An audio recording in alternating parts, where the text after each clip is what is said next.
Hey everyone, thanks so much for joining us today. We're going to get the show started in just a couple more moments. To everybody watching on Facebook or even YouTube, consider sharing the concert on Facebook.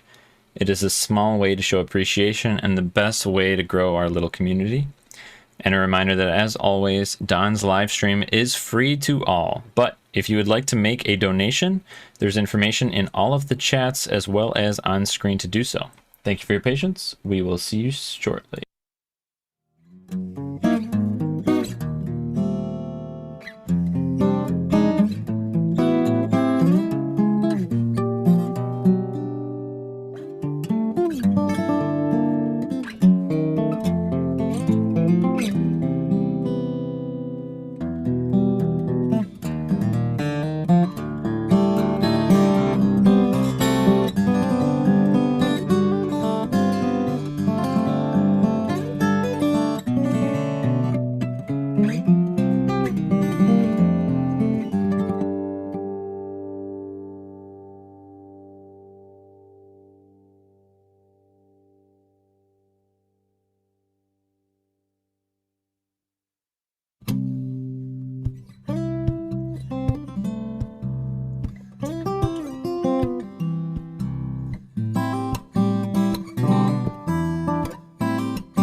Hello everyone, hey, go like this if you can hear me. There you go. Hey everybody, hey Tony, hi everyone. So welcome, it's Thursday night. We've been doing these Thursday nights for, well, I don't know, 14 months, 13 months or something, and it's a nice group of folks here. Those of you that are on YouTube, hello, and Facebook, hello, wait a second, Facebook over here, YouTube over there, I can't remember, they're over there somewhere. Thanks for being with us, and those of you in the Zoom part of this show, we're glad to have you. As those of you that come all the time know, if you're in a quiet place, go ahead and unmute yourself so we can hear some laughter and some applause. Don't worry if it's a little noisy where you are.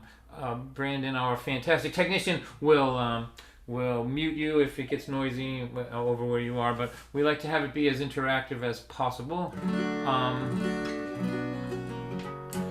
We have an after party starting at around 8:30 or so, and I'm delighted. My friend Tony Toledo, the storyteller, he's going to actually do our spoken word piece around 8, and then he'll be back around 9. And then I have the Lied Twos, a fantastic duo from Massachusetts here, and my friend Nancy Tucker, who I haven't seen in so long. She's going to be here too, so I'm excited to get to that part. But until then, let me play a couple songs here. First. From a tax shelter offshore, some kid said my job had been eliminated. He said, thank you for your service and for working so hard. Blah, blah, lie, half truth, blah, blah.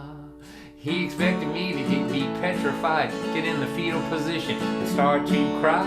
But I just kept thinking that he was underestimating me, 'cause my team is on a winning streak.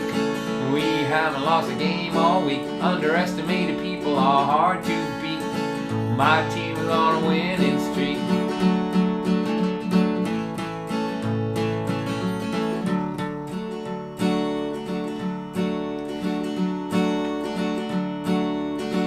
Every 2 years some brand new guy calls a big meeting to tell us why things will get a lot better now that he's in charge. Blah, blah, lie, half truth, blah, blah. And then all the working people try not to drink while they're hearing these promises again. Nothing gets better, 2 years go by, then we're sitting at a meeting with a brand new guy. But my team is on a winning streak. We haven't lost a game all week. Underestimated people are hard to beat. My team is on a winning streak.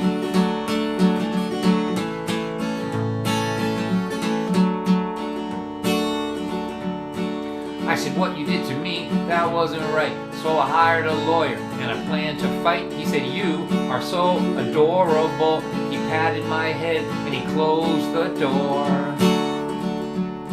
You know, the greatest gift that they gave to me was to not take me seriously. Because anything can happen. It can happen fast when no one believes you have half a chance. From a tax shelter offshore, some kid said my job had been eliminated. But I just kept thinking that he was underestimating me. Cause my team is on a winning streak. We haven't lost a game all week. Underestimated people are hard to beat. My team is on a winning streak.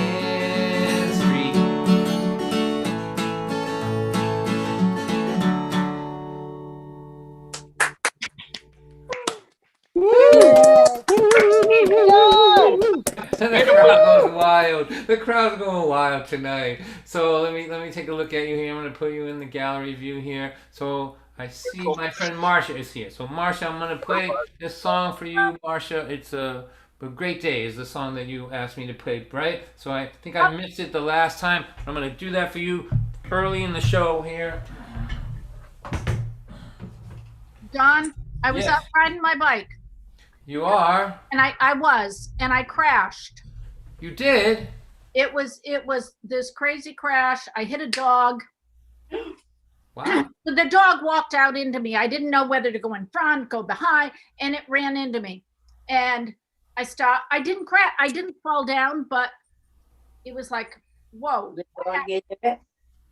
So a little bit later, I stopped and the bike frame was broken. The bike took the hit instead of me going down. And I'm sitting there on the side of the road and thinking, it's just a bike.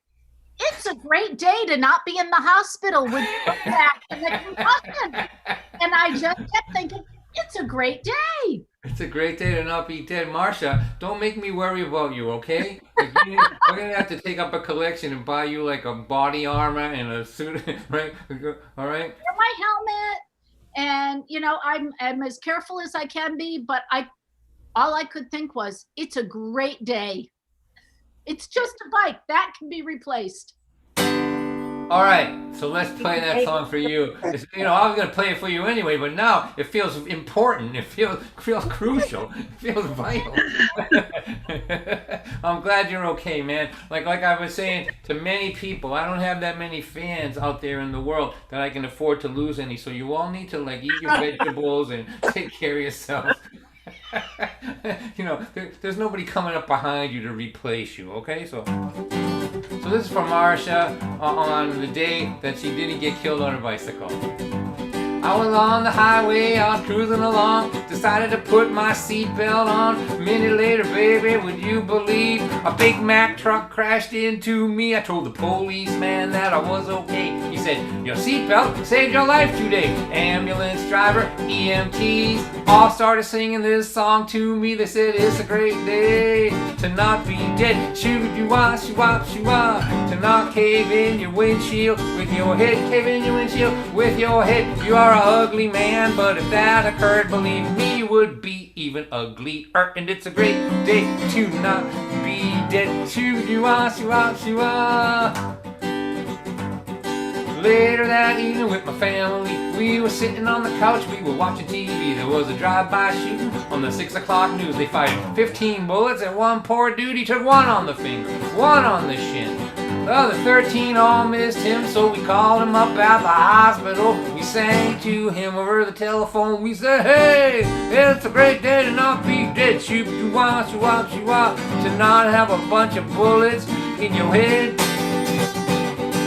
Oh, what wonderful luck you've got. The guy that tried to kill you was a terrible shot, and it's a great day to not be dead. Shoot you want, she want, she want.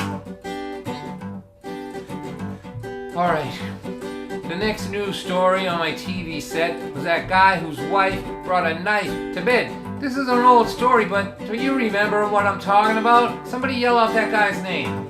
Bobbit. Mr. Bobbit, that's right. 1 hour later, as the story goes, a part of his anatomy was laying by the road.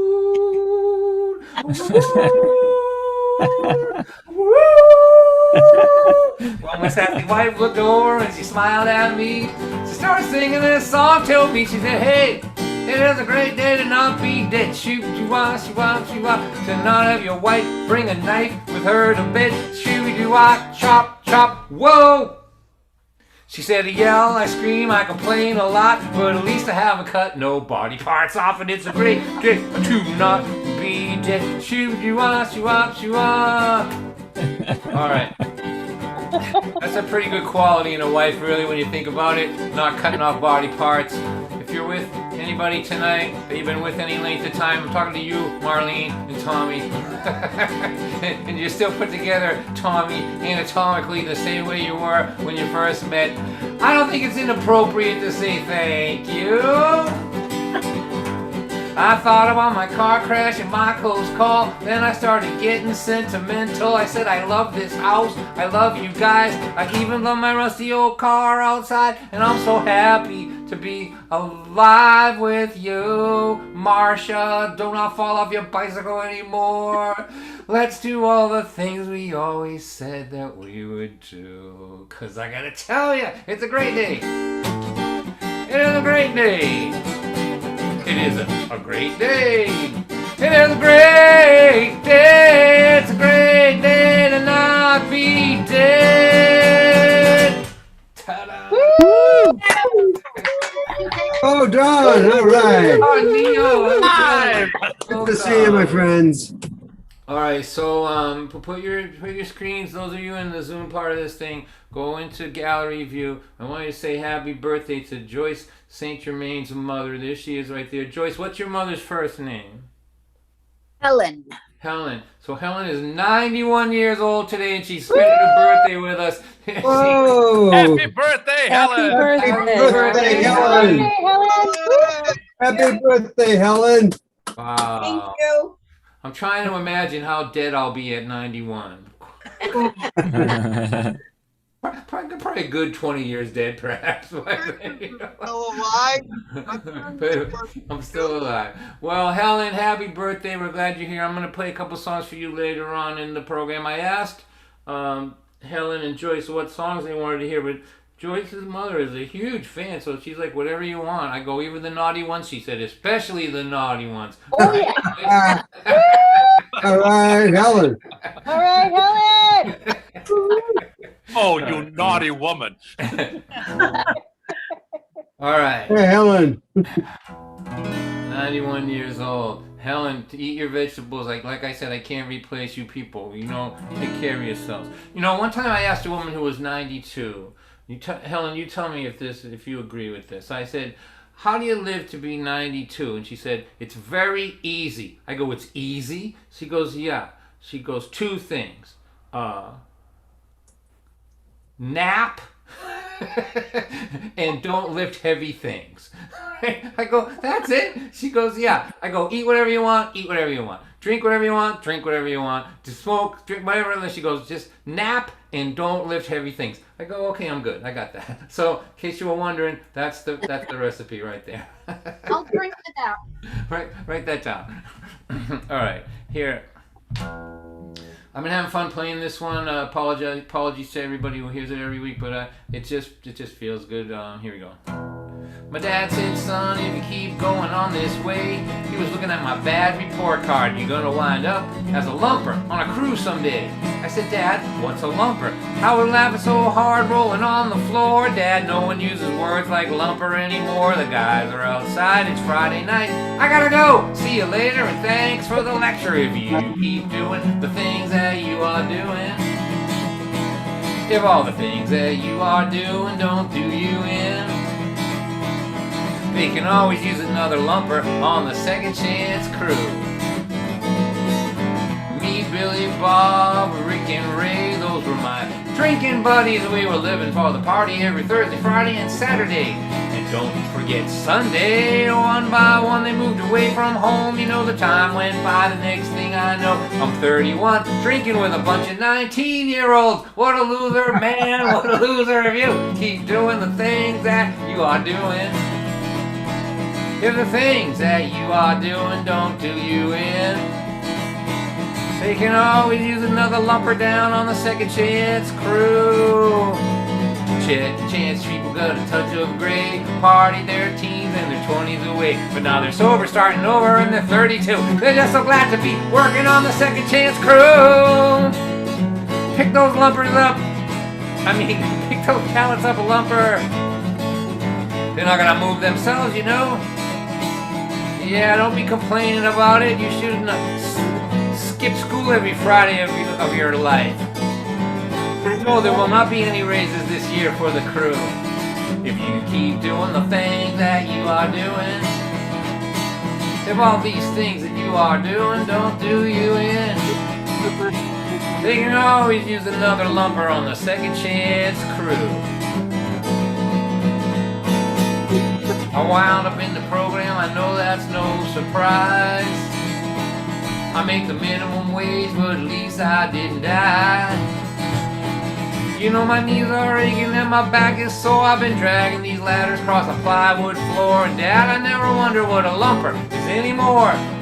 Because I'm a lumper if you keep doing the things that you are doing. If all the things that you are doing don't do you in, they can always use another lumper down on the Second Chance crew.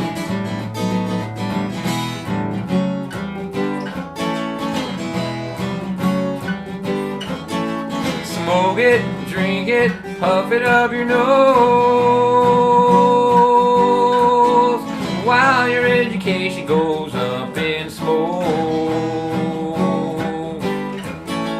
And when you're in your 30s and the party is through, we're saving you a seat at the meeting and a job lumping on the crew. Saving you a seat at the meeting, seat at the meeting, a seat at the meeting. Hi, I'm Don, I'm an alcoholic. Seat at the meeting. Hi, Don. A seat at the meeting and a job lumping on the crew. A seat at the meeting and a job lumping on the crew. Oh, Don. All right. All right. Love it. I'm having so much fun playing that. I mean, it just moves right along. Actually, the music for that was a co-write. I wrote all the lyrics, but John Zwicky wrote that great music to that song there. So now I have to update you on my life. My life is going along just swimmingly, as you can imagine. Do you like my Peter Max poster right there? Tony Toledo, do you like my Peter Max poster? Look at it right there. See that? Groovy, baby, groovy. That's groovy, right? So if I stand like this, it looks like I have a psychedelic halo, doesn't it? Like that? Yeah. Right? So that was I've hanging always in thought you had a psychedelic halo. You saw it all the time, right? Now you know where it comes from. So that was hanging in my bedroom when I was 12 years old, 1970. That's when my mother knew that I was going on the wrong path right there. So for those of you, Pure 70s.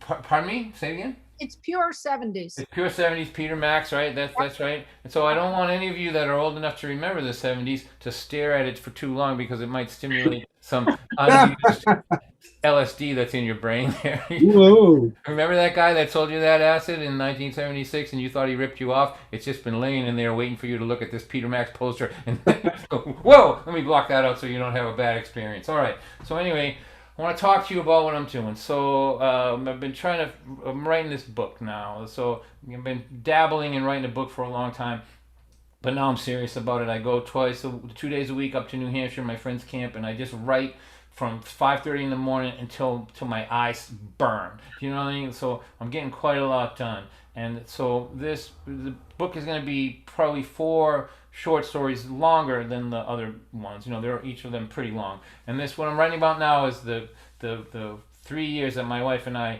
hitchhiked around the country in the 70s. So in 1975, I was 17 years old, just turned 18, and we hitchhiked to Alaska, right? We're like, because why not, right? We looked on a map and saw that there was a road that went there, and we went. And so I'm gonna read. I'm just gonna every week just gonna give you a little piece of it. I'll give you a little piece tonight, but I want to talk to you about something that came up when I was writing. I was remembering, like my accent is like I have, because I'm comfortable around all of you. Like my accent is strong. I don't. When I'm relaxed, it comes out. You know, it's the Boston accent. You know, I can say park the car in Harvard Yard the way you're supposed to say it. You know, it's no stretch for me to do that. But on the road, it was a liability for me because like these ranchers and people that would pick us up, they had a chip on their shoulder about the East Coast and especially about New York. Like I thought, like some of the people that picked me up, I thought that if they would draw a map of the East, you know, map of the country, the whole East Coast from like the bottom of Maine to Baltimore would just be New York City. That's how they envisioned it, right? And it was evil. And then every time they heard my accent, no matter where I told them I was from, it all meant the same to me. And they just started telling me how much they hated people from New York, right? And so I had to get rid of this accent. I was sick of hearing about the New Yorkers come in here and they buy up land that I've been hunting on all my life and I can't hunt there no more. And then they want to put a street light in you know, the main street. And like, you know, I'm sure these are legitimate things, but I don't want to hear about it. And, you know, hitchhiking, you know, confrontation was not my friend in somebody's car, right? So I used to lay in bed at night and just try to pronounce the letter R. Like the letter R. You know, the letter R is a killer for me. Like for anybody, like my mom, you know, like it's okay if it's at the beginning of a word. Do you know what I mean? Like, you know, I can say ready and all that, but if it's in the middle, it is just so difficult. And night after night, I would just lay in my tent by the side of the road, and I'd just be like saying quarter. Just trying to get my lips to shape the words, you know, like not quota, right, which is nice and easy to say, but quarter.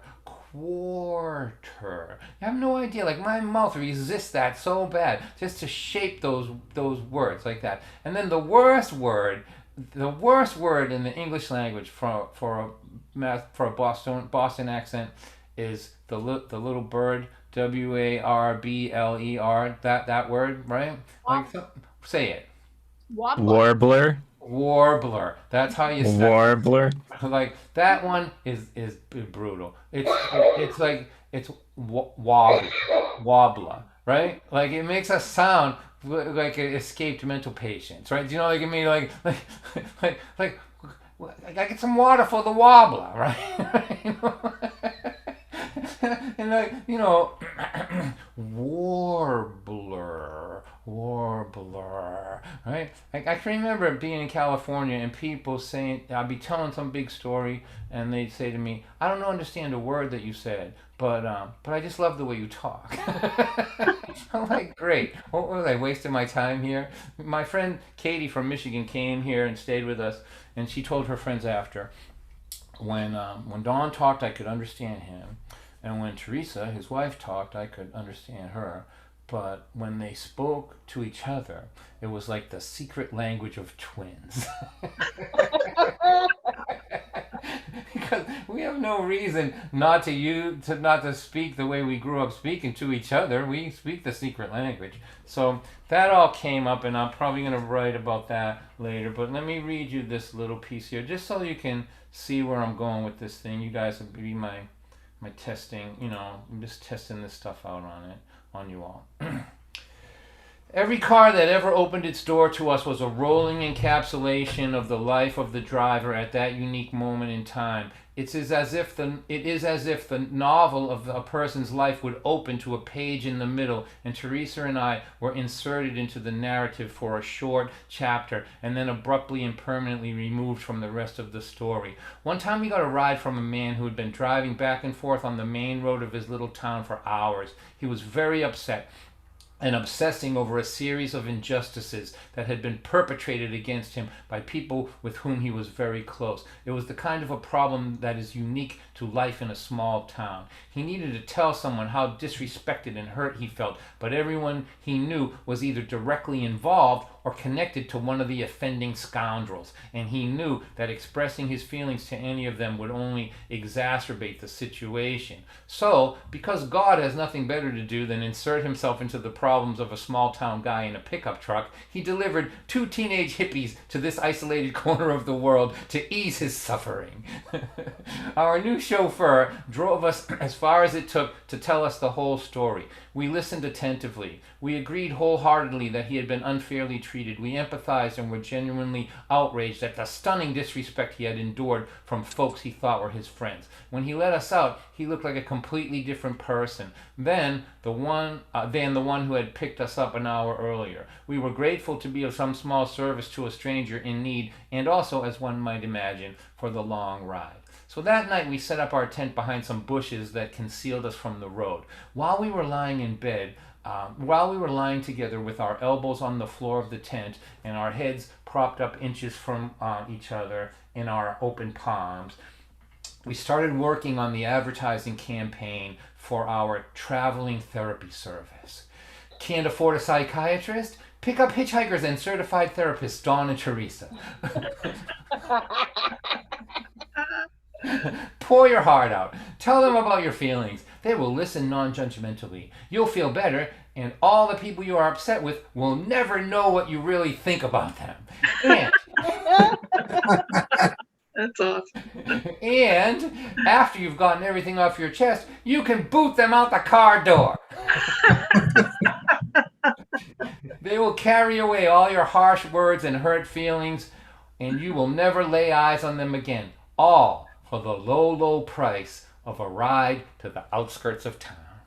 Woo! Well done. I love it. Nice. Play with words. I'm having so much fun writing this stuff. I'm just having some fun. So, I'm thinking about writing about this moment. This may make it in the book or not, but so people had told us how dangerous it was to hitchhike, right? Everybody tells you that. They tell us horror stories, but we only pretty much met nice people, and the people that we met that were jerks were pretty much, not any worse than what we grew up around being from Lynn. Like the percentages were higher here than they were out there. So it wasn't, mostly good people, right? But one day toward the end of the first year, we had just come out of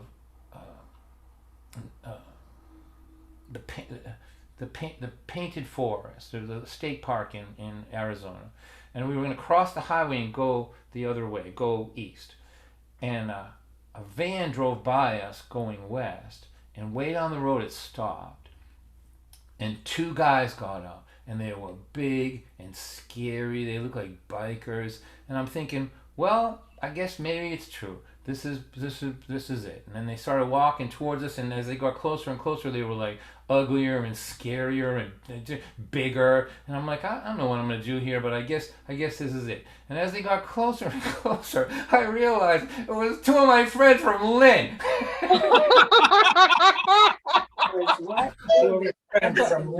I'm not kidding you. That actually happened. It was 2 guys in a band called the Quahogs. That we and I'm like,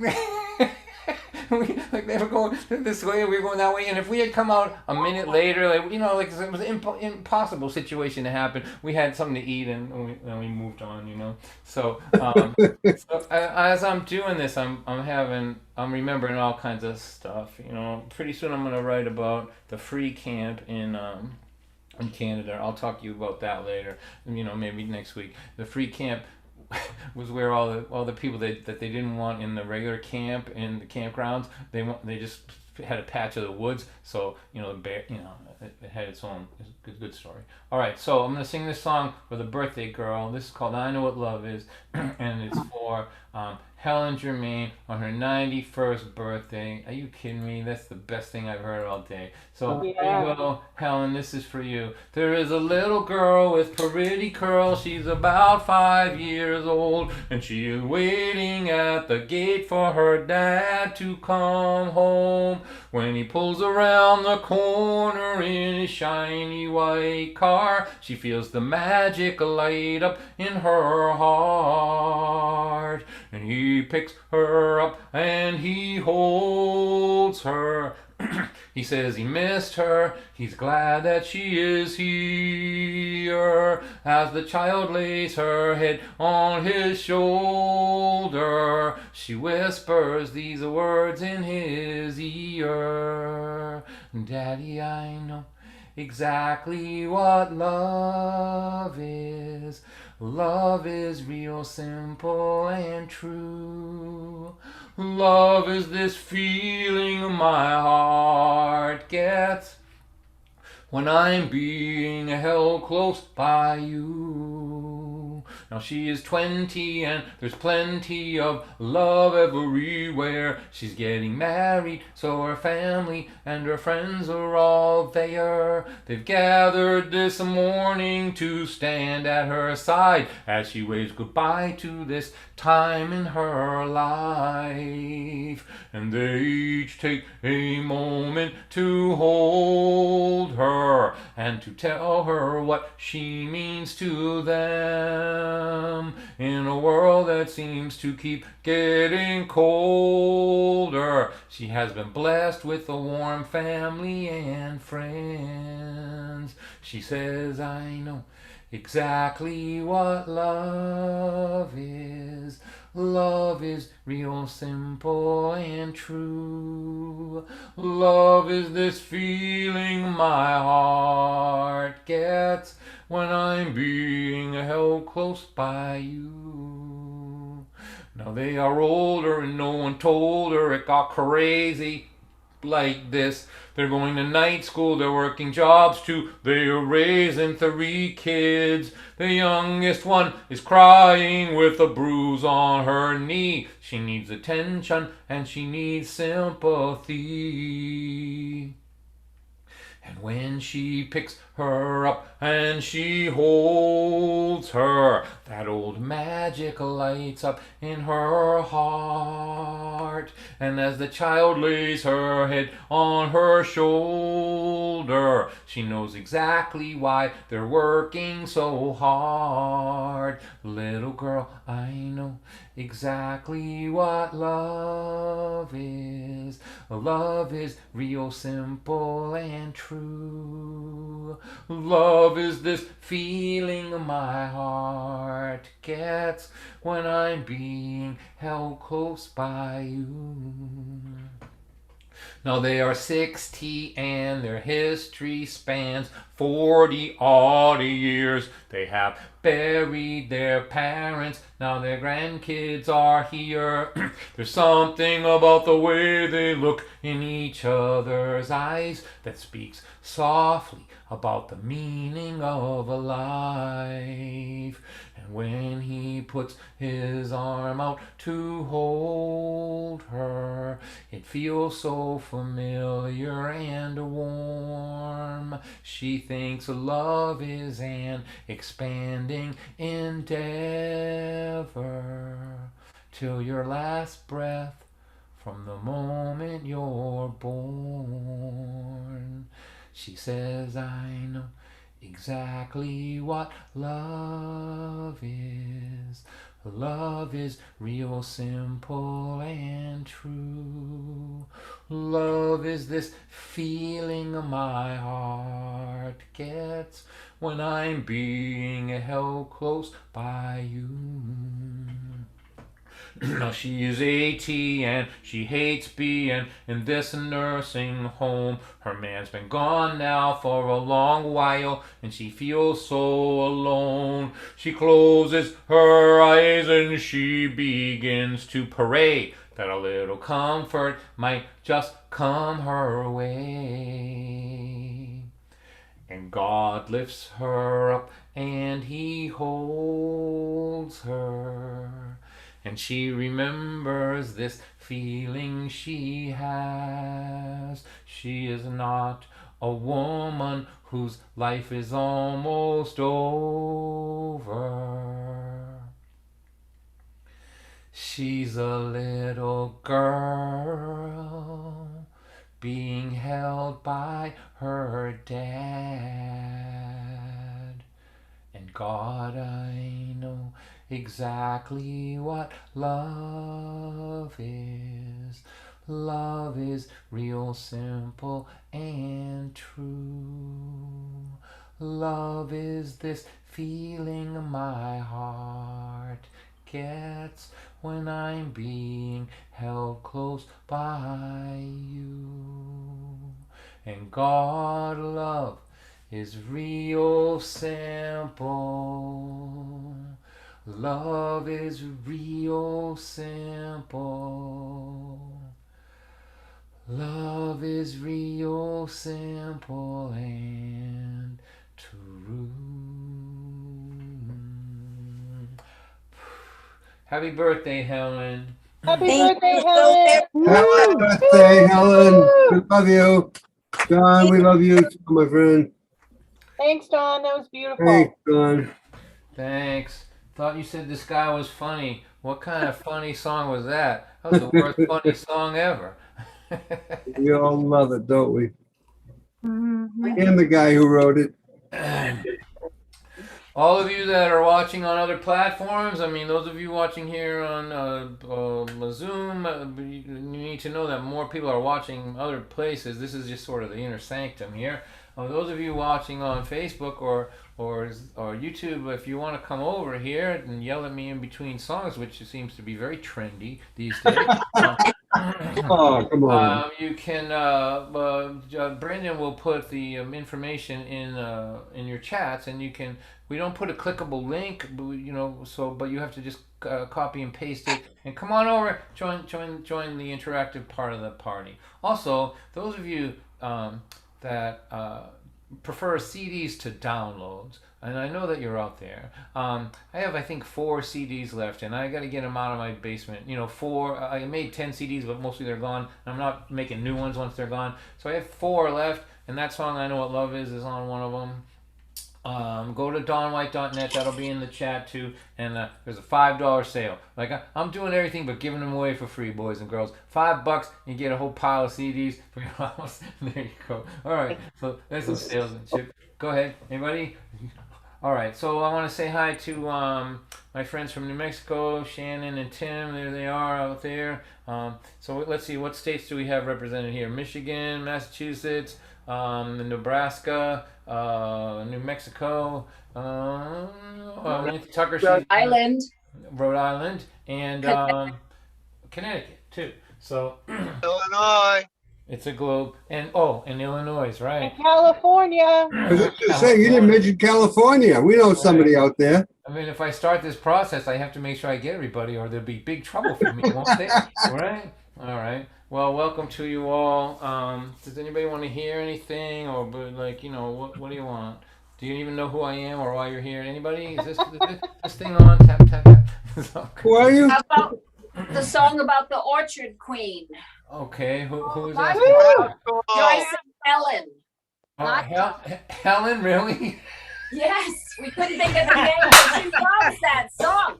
Hey, Oh, you my don't goodness. cry. The birthday There's girl. my sister. There's my sister. Oh my God. Take a good look at her, Sarah. That's what you're going to look like when you're 91. You're going to be asking for these naughty songs. All right, Helen. Thank you, Helen. Helen, you are the best. That really took me by surprise. So I definitely am doing that. Helen's my role model. Thanks, Helen. This is Birthday girl and giving all these great ideas. So just take a look at the sweet woman sitting on the couch over there. Remember that this is what she wanted to hear. This song right here. This is what she thinks is funny. All right? And she's right. It is funny. I've thought a lot about older. Like sometimes people would say, Don, you're playing tonight. There's a lot of older folks in the audience. And I'm like, older folks have seen everything. What are you talking about? Like we have to baby them. They've been to war. They've done all kinds of stuff. Like, stop treating them like they're babies. They're the best. So this is called The Shameful Ballad of Elijah, the Precocious Orchard Queen. It's a birthday request from a 91-year-old woman in Connecticut. This is the best day of my life, honestly. This is the best thing that ever happened to me. So the story is part of that hitchhiking story. We were hitchhiking across the first 2 years that we did it, we never had to work or anything. But the last time we spent our money a little frivolous, and we wound up picking pears and fruit in Washington State. So this is a song about that. And it's a beautiful number, and it's kind of a spiritual number. And I'm so glad that the birthday girl is asked for it today. Well, while I'm singing this, when we get to the good parts, I want you to remember the name of it. What's that? Say it again. No? All right. So we just remember that this was requested not by Sarah today, but by her future 91-year-old self, her role model, Helen, on her birthday. Hey, Helen. Let me tell you about the fall of '79. We were running out of money, we were running out of time. We wound up picking pears way over in Washington. For 8 months before that, we were hitching down the road with a dog, Elijah. 1 year old, we had that dog ever since she was a little pup. Now our baby was growing up. What got into Elijah, I just can't say. I guess she started reaching the curious age, and she had this aroma she was sending all over the land. And in every backyard for 4 or 5 miles, every male dog was howling, going so wild they were driving their owners crazy, but they didn't care. Dog love was in the air. Jumping out of windows, breaking off chains. Poodles, Cocker Spaniel, German Shepherds, Great Danes. They were raunchy, rabid, ugly, mangy, mean. They were trying to find the orchard queen. I was in a tree, Elijah was right down beneath me. To my surprise, I saw 25 male dogs closing in on her. And so I picked me a pear and I threw it on down, and I hit a Cocker Spaniel, knocked him to the ground. He got up quick, he was dazed, but he wasn't deterred. And so I threw down another, and I hit him on the head, and he went down hard. Thought he was dead. We still went for Elijah after taking 2 direct hits. The little sucker was passionate.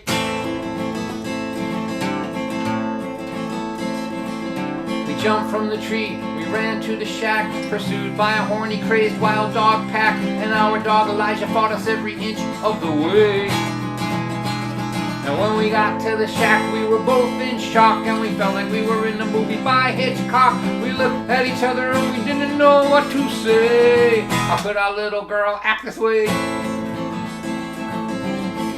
You know, you try to bring them over right, you feed them Alpo, you keep them tied at night, you try to teach them morals and teach them about society. And one day, they're an innocent child, the next day you know they're out running so wild. Elijah, I never thought you would turn out to be the picture of promiscuity.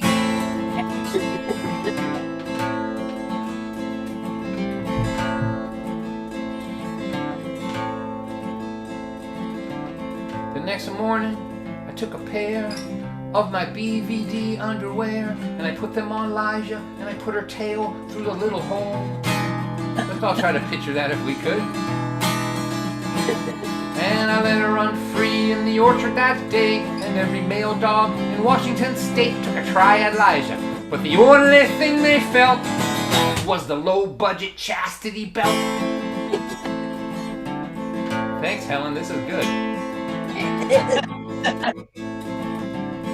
That night when we got to the shack, I took the underwear, I threw them out back. They were wet and they were dirty, and I didn't think much of it.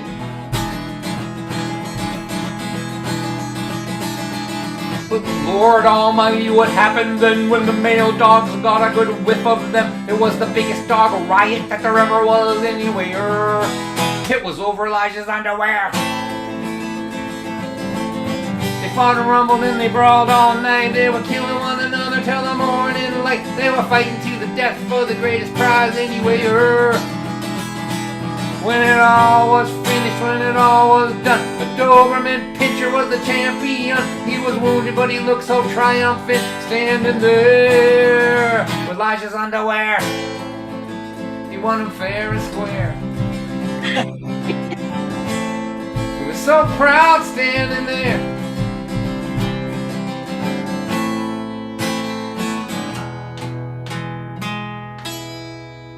Happy birthday, Helen.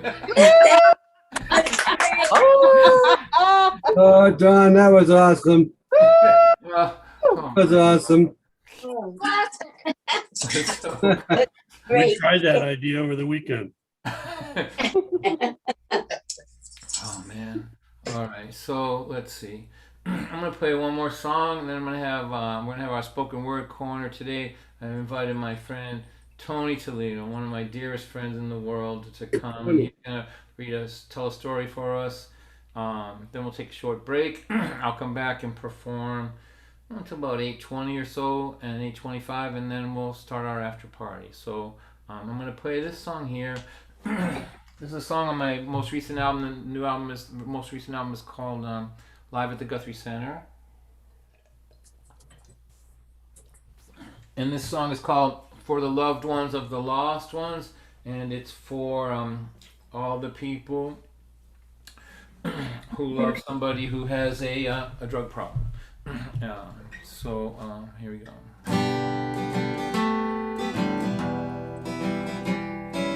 Let's try it.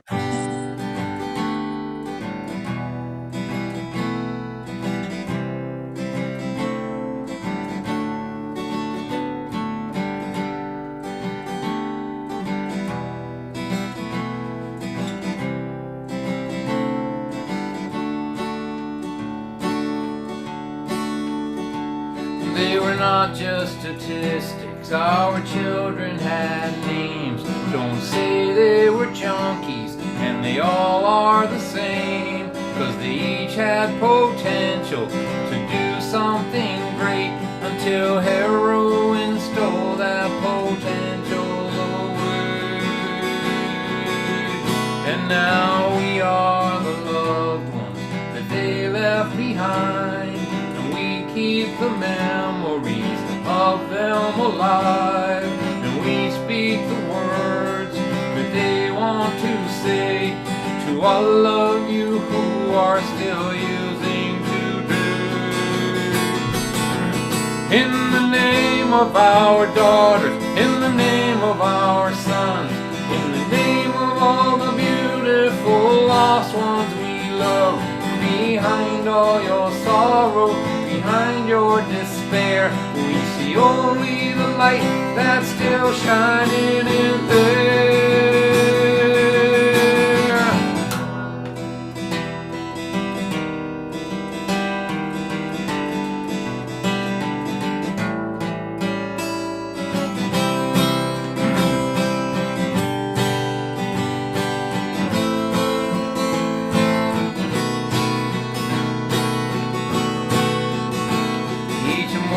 At the moment that I open my eyes, and the weight of my loss crashes down on my life, I remember the night that my son came to me and spoke comforting words to me in a dream. He said, don't give up on those with sad, broken lives. Tell them you still see the light in their eyes, and offer them help and hope every day. And I will be there beside you each step of the way. In the name of our daughters, in the name of our sons, please take this help so you might be the one who gets clean and comes back here with all that it takes to help us save these broken angels in this place. We can save these broken angels, save these broken angels, save these broken angels for the love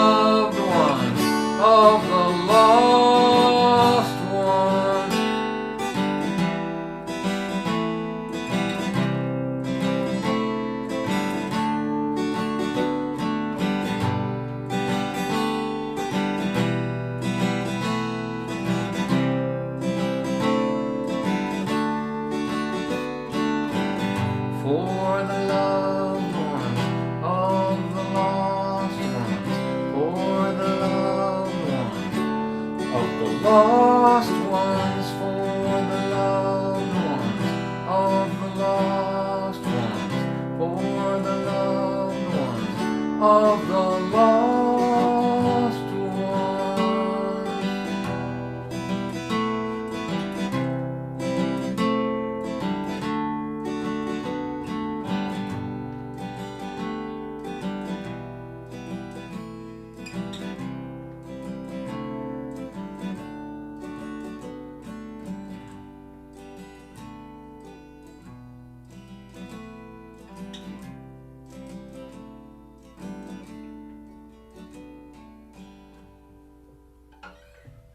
Thanks, Dawn. Beautiful. Beautiful, Don. That was really wonderful.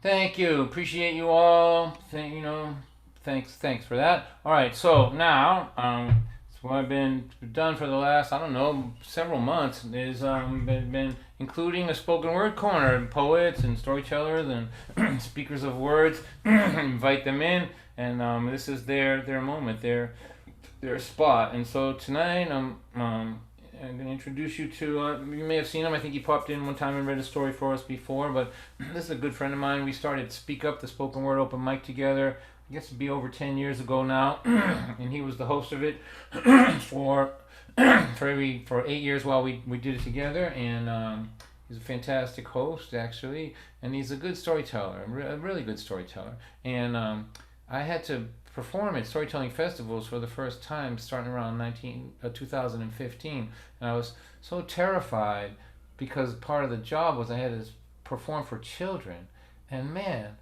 like the last thing on earth that I wanted to do was perform for children. I'd rather perform for a room full of Hell's Angels than a room full of children, you know.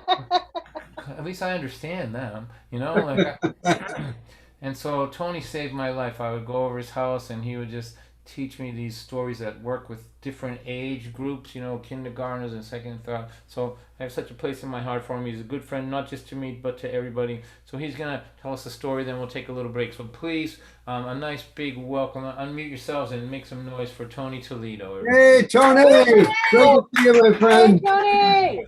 Good to see you. Thanks, Don. And I got to say that when Don had sent out the email saying that he was going to do Speak Up down in Lynn, and he's over there, and I was thinking, do I want to go? He said he's looking for somebody to host it because he's touring nationally with his folk music going all over the place. And I was thinking, you know, maybe that could be kind of fun. But before I could call him, he called me up and said, Tony, would you consider doing this? And I said, all right, Don, I'll do it for a month. And a month turned into, you know, the 8 years where we're plugging along together. And it's just like all sorts of weird stuff happens when you do it. And the greatest thing that happens is a sense of community that Don is instrumental in building up around there. So I was able to go ahead and I wrote up this proclamation, and I was shocked that the mayor signed it. And not only did she sign it, but she comes and reads it at Speak Up, and it's Don White Day in Lynn. And the first thing Don White says is, this obviously didn't come with a background check, did it? And then he says, does this come with a parking spot in Lynn? And she says, no, it doesn't. Does this come with the key to City Hall? No, it doesn't. But so we got that. And it's this sense of like, he was Papa Bear, just watching out over the crowd and making sure that everything rolled. And if you ever want to do something, you can't find a better partner than Don White to go ahead. And like, I don't know if he's paid attention to this, but all those 8 years we were meeting, he took me out to lunch like the first year, twice a month to help me figure out what was going on. And I said, I'll get it next time, Don. He goes, don't worry, Tony, I got it. So he got all the sandwiches for me. That's what happens when you're an artist and you go out with your friends and get another soda. And I got to say, when you're talking about the thing with language, I grew up in Ohio, so I don't quite sound like I grew up in Beverly here. And when I first came out here in 1987, I was at a party and I knew that they added those R's, and Linda became Linder and Brenda became Brender. And I met a woman and I said, do your friends call you Sewer? And she didn't think it was funny. And I thought it was very funny. And I learned that there's a limit on where the R's can get attached. I have a girlfriend who grew up on Grove Street in West Lynn. Her name's Kim. And my cousin Dave Haley married a woman from Arlington. He's down in Texas. He comes up, he's a musician. He's playing in Arlington. And I took Kim over with with me to go see Dave play. And I introduced her to Patty, Dave's wife from Arlington. And the first thing that Patty says to Kim is, "Oh, it's so nice to hear somebody talk normal." Kim talked like Kim talked. I mean, I can understand her. I think it's funny in China where you have all the things with the Cantonese and the Mandarin can't understand each other. They can read it, but they can't understand it. So luckily, I can still understand people when they talk from Lynn. So it's good. All right, Tony, what do you got for us? Let's show people what a good I got this. storyteller you are. This is called Bobby's Surprise. When I was in high school, I was 16 and my little brother was 8. And I thought, Bobby would always say, "Can I go out with you?" I said, "No, you bug me. Let me go with you." "No, you bother me. Come on." And he said, I said, "All right, Bobby, you can come with me. Let's go back to the woods." Mom and Dad lived in 46-acre farm in Defiance County, Ohio. So Bobby was so thrilled that he was going to be able to go with me. I said, "Let's go back to the woods, Bobby." So we walked through the soybean fields and we walked through the wheat fields and we get back to the 6 acres of woods. And then we go into the middle of those woods. And I say, "Bobby, see that log there?" And he goes, "Yeah." I said, "Bobby, shake it and you'll get a surprise." And he said, "Okay." So he goes over and he's shaking it and he's kicking it. And he only got stung by the bees about 4 times. You never saw an 8-year-old take off running so fast. And they got back to the house and I was grounded for a week because I had done that to Bobby and had him shake the beehive there in the log. Later that summer, I was out in the same fields and I was going back from the woods and I saw a snapping turtle and it was walking across the fields. It was huge. It had to be the size of a soccer ball. And I pick it up very carefully by the edge and I set it down. I carry it back to the house and I set it in this big metal tin that was in the barn. And Bobby comes over and he goes, "Let me see it." I go, "No, it's my turtle. Get away from me." He goes, "Let me touch it." I said, "You want to touch it?" He goes, "Yeah." So I held it up. And if you've ever been around a snapping turtle, the snapping turtle reaches out and grabs a hold of Bobby's leg and puts a huge welt in it. And I got grounded for 2 weeks for that. My mother said that Bobby adored me. And I said, "Cut it out." And she goes, "Really? You were in wrestling and Bobby was in wrestling? You went in the Army, Bobby went in the Army? You went bicycle riding, Bobby went bicycle riding?" I said, "I don't know, maybe." And well, with wrestling, I was a good wrestler, but Bobby was a great wrestler. And so when we would go back to Mom and Dad's house and it was Christmas time and we're hanging out there and Bobby would say, "Let's wrestle." I said, No, I'm old. You're going to break my leg. Stop it, Bobby." And he goes, "Oh no, we're going to wrestle." I said, "Bobby, stop it." And he would grab me and he would twist my leg around my head and twist my arm behind my back. And he said, "Remember those bees? I'm sorry about that, Bobby. Remember that turtle? Oh, I'm so sorry. I didn't mean it." And Bobby picked me up and he threw me on Mom's piano bench and it shattered the whole piano bench. Bobby and I stopped wrestling and we took all the pieces, we took them upstairs and we took a bunch of twine and duct tape and glue and we put it back together. And Mom comes home later. Luckily, Mom and Dad weren't home for that. And Mom says, "Where's my piano bench?" I said, "Oh, we had to go up in the attic. We had to borrow it. We'll bring it down later." She goes, "Oh, okay." I don't know why Mom didn't say, "Why didn't you just get the ladder and go up like normal people go into the attic?" But we bring it down the next day and that held. And Bobby never wrestled with me again. And I got to say that in 2017, I went through a divorce for 1.5 years. Bobby called me every single day. Sometimes it was just for a minute. Sometimes it was 20 minutes, just checking in. And now all these years later, he still calls me almost every day and we chat and talk. And I think I am lucky to have a brother like Bobby. But I got to remember, don't let him get stung. And if he wants to see the turtle, I'll tell him to stand away from it and we'll get along with our days. Hey, Tony, nice job, my friend. Thank you, Tony. One of the great people in the world. You couldn't have a better friend in this world than Tony Toledo. Believe me when I tell you that. He's just willing to help everybody, and he's just great. So one more time, everybody, for Tony Toledo.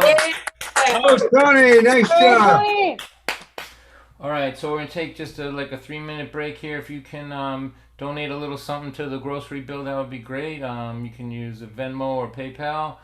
If you can't figure that out, you can write me a letter. Write me a letter and put a check in it. I'm getting letters in the mail now, and I feel like I feel like when I open them up, that it's gonna say something like, "My dearest, my dearest Amarella, I'm here by candlelight, and thinking of you." It's like such an old style thing. Everyone sends emails and all that, but I love getting things in the mail, and it's wonderful. So you're welcome to do that too. Or, and don't forget, like if you're struggling and don't have any money, don't worry about it. There's usually just enough money to pay Brandon, our fantastic technician, and for me to give my wife a few bucks for groceries. So that we'll put that information up on the screen. I'll be back in a couple of minutes, and then I'll play till about 25 past. So thanks for being here, everybody. I'm gonna do that. I'm gonna do that.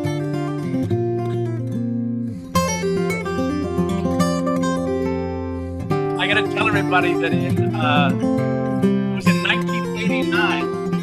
I went back to Ohio, and my brother said he wanted to drive back with me with his girlfriend, who's only been dating for 3 months. And we go to first night in Boston, hang out. They get done. And to get back to Ohio, I dropped them on the Mass Pike in Framingham. And in 1989, they hitchhiked back to Ohio.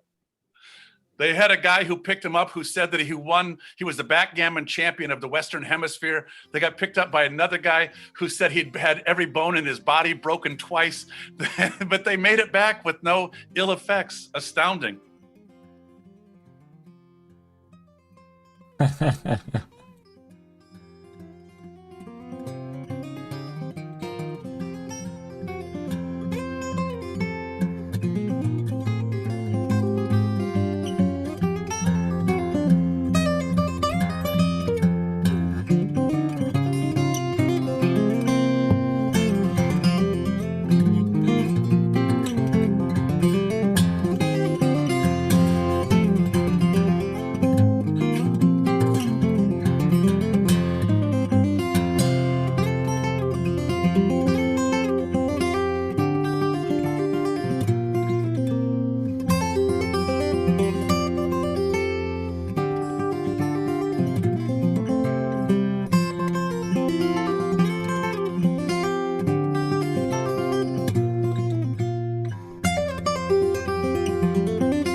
All right. So thank you to everybody who was able to throw a few bucks my way. I will think of you when I'm eating beans and rice this week. You'll be on my mind.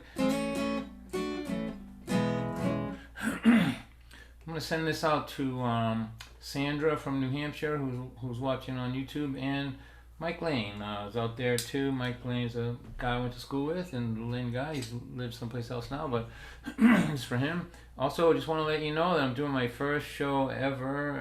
Not ever, but I think it'll be 16 months since I last performed in public, and the first one outdoors at the Tupelo Music Hall in Derry, New Hampshire. And I'd really appreciate it if you know anyone who lives within striking distance of that, if you'd let them know about it. Brandon, if you don't mind putting going to Tupelo and finding that and putting that in the chats for everybody so they can know about it. It's July 2nd, so Friday nights outdoors.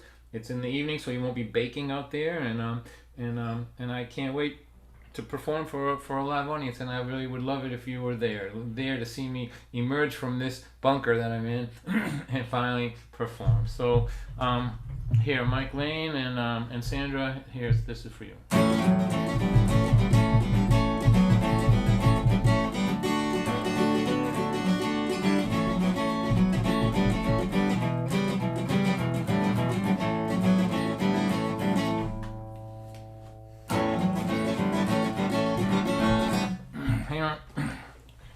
I was born in the city of Lynn, home of the first turbine engine. And as if that wasn't enough, it's also the home of marshmallow fluff. You can travel the whole country, you'll never find a bigger fluff factory. I'm from Lynn, what can I say? People from Lynn act this way, don't talk slick like I'm from the Hant. I'm the son of a 30-year GE man. Don't be staring at me that way. I'm from Lynn, what can I say? I used to hang around in Barry Park. That's illegal after it gets dark. Stand on the bleachers where things got smoked and beer was chug-a-lug. Bottles were broke later in the evening when the police come. 27 juveniles are on the run, and juveniles are running every way you see. Jumping over fences, climbing in trees, but Don White is too loaded to get away. His name is in the paper. The next day, his mother and his father, they can't believe he would publicly humiliate the family. I gotta say, that whole verse was a lot funnier to me before I had teenagers of my own. Now it just seems like a tragic legacy, really.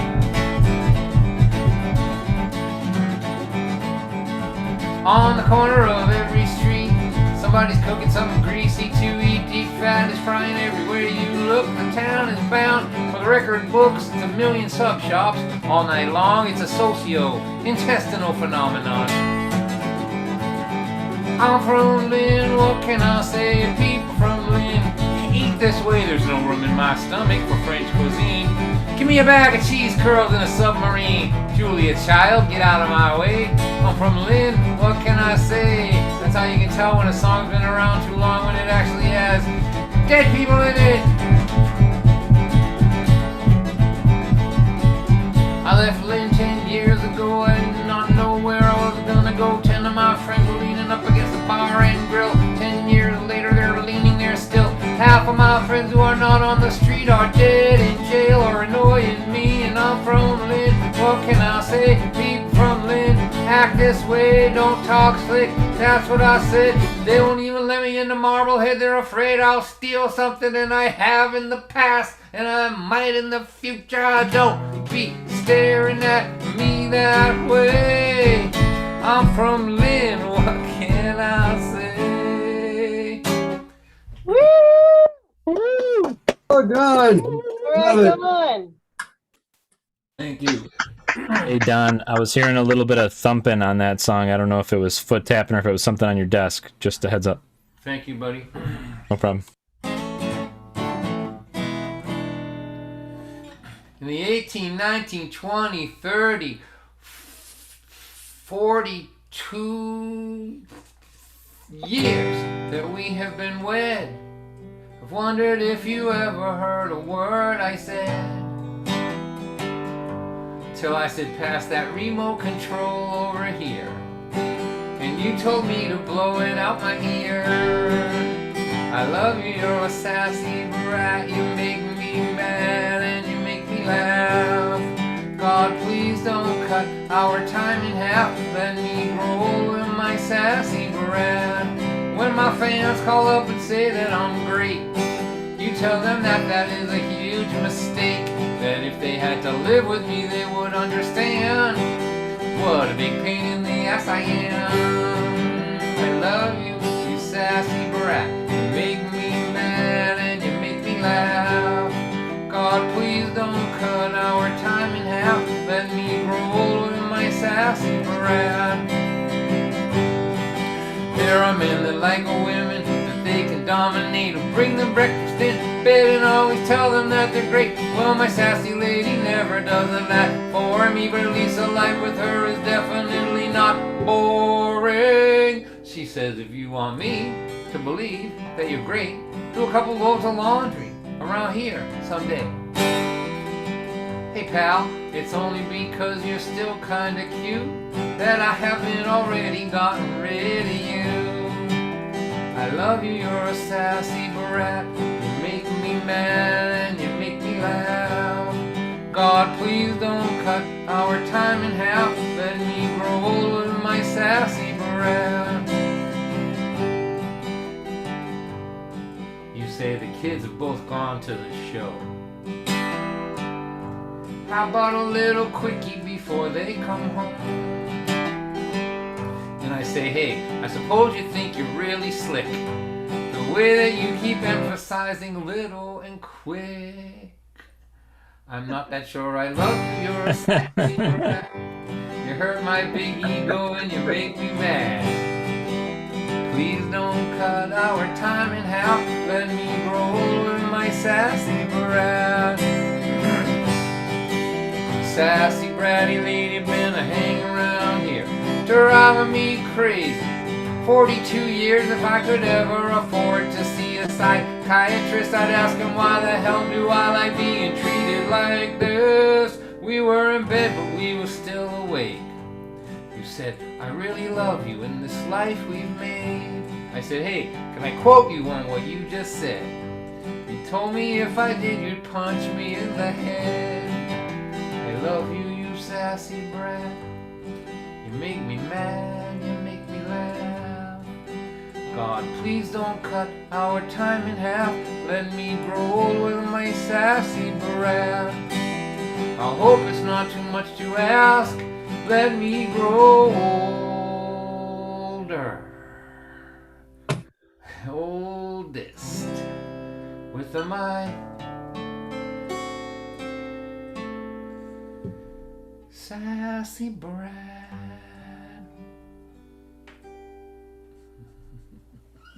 Beautiful, Don. Woo! Ah, Love that one, Don. Hey. Thank you. love it. Thank you guys Hey. for go ahead. I thought you'd find this funny, Don. Jill on Facebook said, I aspire to be a sassy brat. Does she give classes? New business venture. It's a million years of breeding, I think.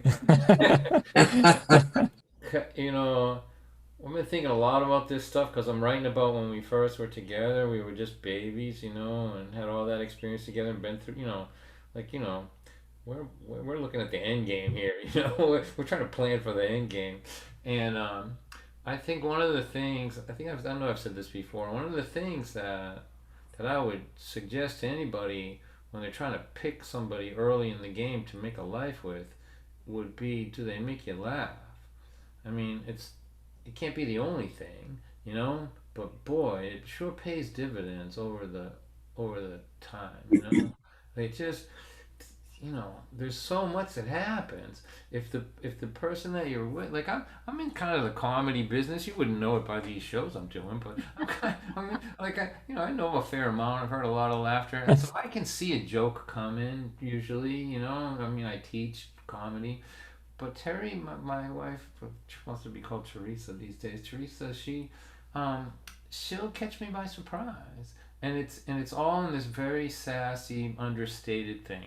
I know I've told you this before, but before I play my last song, I'll tell you this story as an example.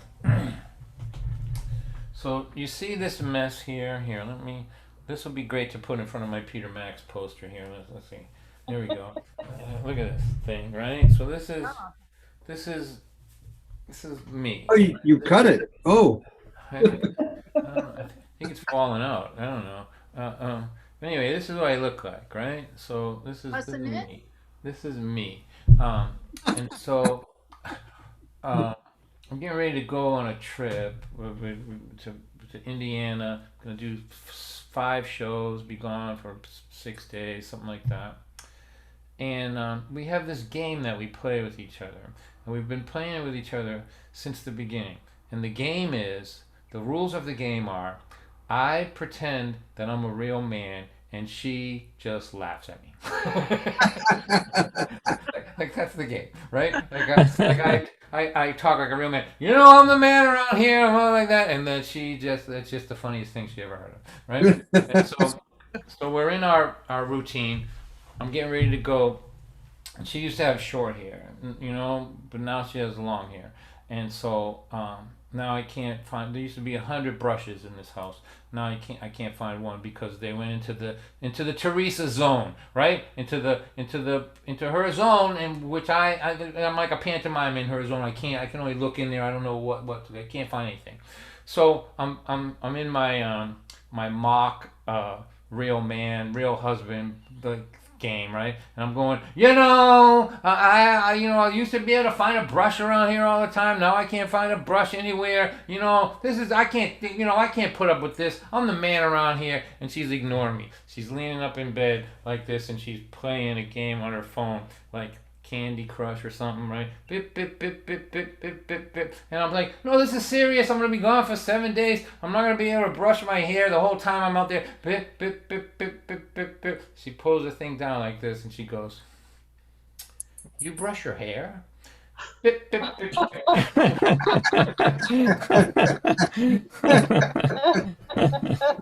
oh boy. I don't know. It's not the same. I'm not sure that.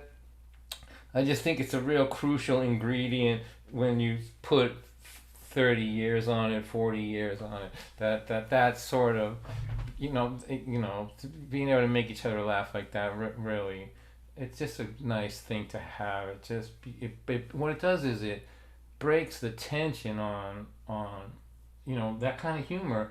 If it was a real problem, being able to be funny like that, it relieves stress. It busts the bubble, and man, that really pays off over when all the things that happen in a long marriage, and people die, cancer, all that stuff. So I'm gonna end my part of this thing with a song called "More Alive." This is a song I wrote because I have this aunt. She's 82 when I wrote this. And she's the most dangerous 82-year-old in the world. Like, she's just like a punk and a wise guy and a flirt, and she likes to pinch you on the butt, and she and to drink and dance and cause trouble. She's just like the most dangerous, exciting 80-plus person on planet Earth. And everybody wants to be near her because something unbelievable is going to happen. You just want to be there to witness it. That's kind of the thing with her. And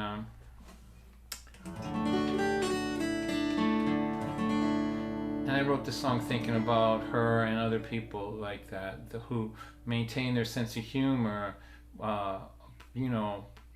into their senior years, underneath the weight of all the losses that they have. If you're in your 80s up, you say goodbye to a lot of people. So when you see somebody that's that age and they still are like flirting and causing trouble and being a little naughty or whatever like that, it's there's something to be learned there. Do you know what I mean? Like they could easily just give up and they said goodbye to most of the people that they love that are their own age. They have a lot of reason to just sort of surrender. But when you get around, there's just something to be learned from it, and so this is called "More Alive." And thanks. Mom, I have a question. Sure, hon. Is she on the Greek side or the Irish side? Well, the truth is she's an amalgam of several people in my family, but I would say mostly Greek, this one, yeah. But she's kind of I'm making half of this up. You know that, right? Of course.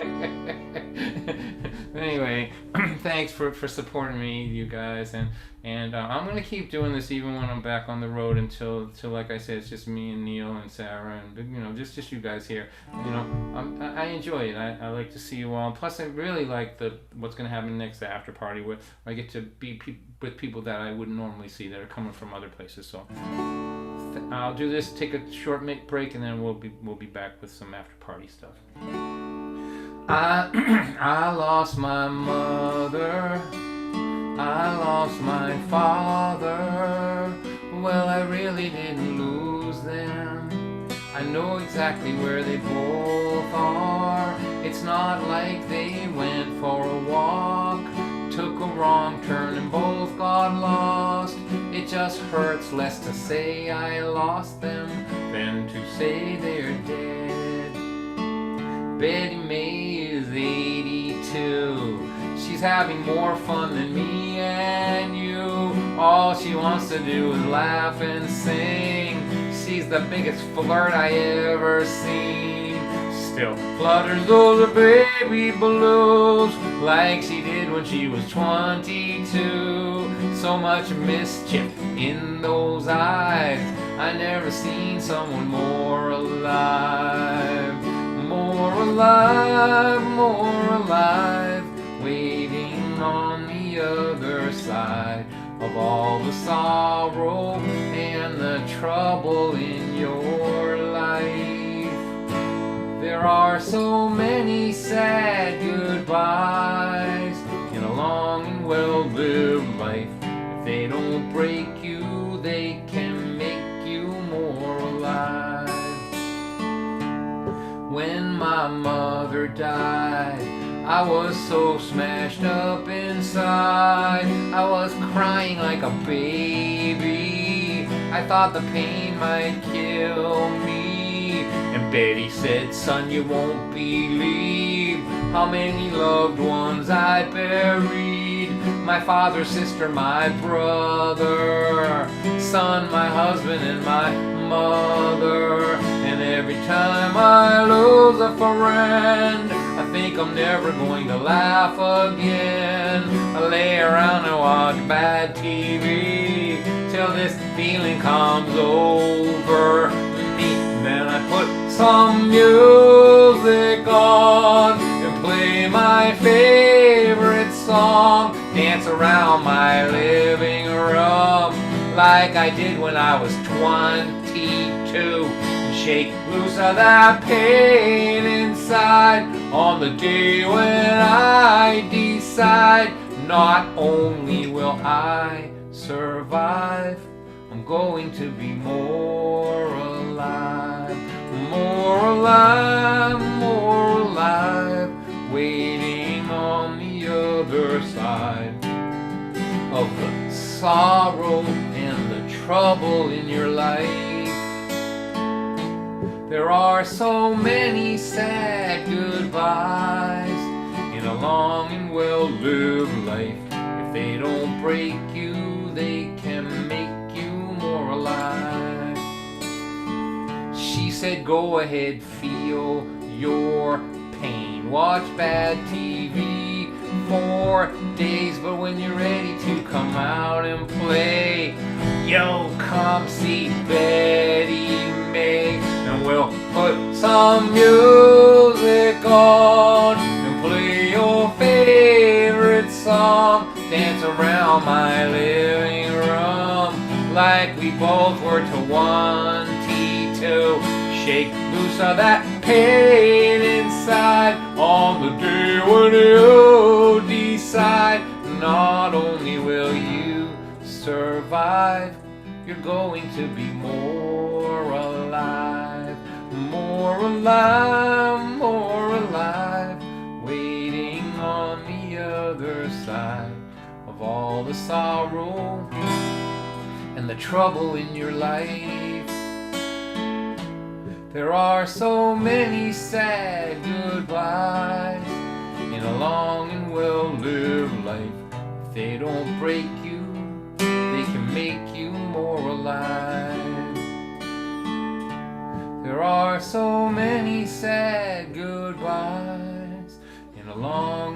outlive life if they don't break you. In time they can make you more alive. Beautiful, Dawn. Beautiful. Don, beautiful. Woo. Thank you for another good Thursday night. Hey, that's the end of my part of this thing. John. You're welcome. I'm going to take just a couple minutes, go splash some water on my face. If you get a chance to donate, and anybody from any other platforms, I appreciate it. And then we'll be back with our very exciting after party. Yo, all right. All right.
Alright, so here we go. It's time for the after party where I get to hang out with people that I think are wonderful and get to share them with you. So first we're going to start out with the live twos. These guys are local here to me. They're just wonderful. And of course, all this time that we've been doing this, because of COVID, we haven't been able to hear vocal harmonies. Oh, I thought you said you wanted me to unmute it. We haven't been able to hear vocal harmonies, but these guys are now vaxxed to the max, and so we're going to get to hear some harmonies tonight. So this is Doug and Susan. They're just wonderful. So let's give them a nice round of applause and start our after party with the live tube. Oh, Hey, good much, everybody. Don, it was a great set. That was wonderful. how are you? All right, how are you? Great set, everybody. Great set, Don. That was great. And good to be playing for you. Oh, hi, Neil. How are you? Good, Susan. How you been? Good to see you. Yeah, good to see you. All right. Doug. All right. Well, we are the Lied Twos, and we're gonna do some songs from our upcoming CD, and which will looking to be out in September, October. This will be our third CD, and that's it. We'll start with this one. You may see a dog wandering around at some point. That's April, and this song is called "It's Not Who You Love." Ready? 1, 2, 1, 2, 3.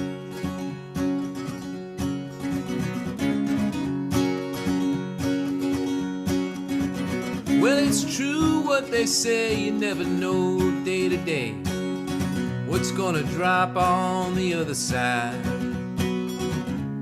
The head bleeds more than the heart sometimes. Will you hear me through the walls if I took that big fall? 'Cause I've been known to stumble. Falling up the stairs, I ain't that humble. It's not who you love,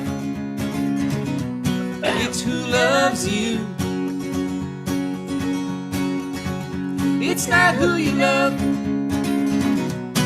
it's who loves you.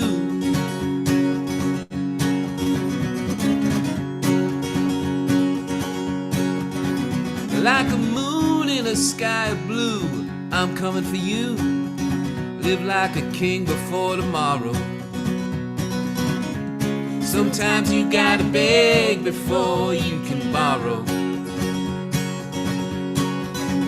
If you're wondering from the start, can you break a broken heart? It's just like running downhill. Your brain says stop, but you never will. It's not who you love, it's who loves you. It's not who you love, it's who loves you. Too scared to even think about it. Too hard to pretend I'll never live without it.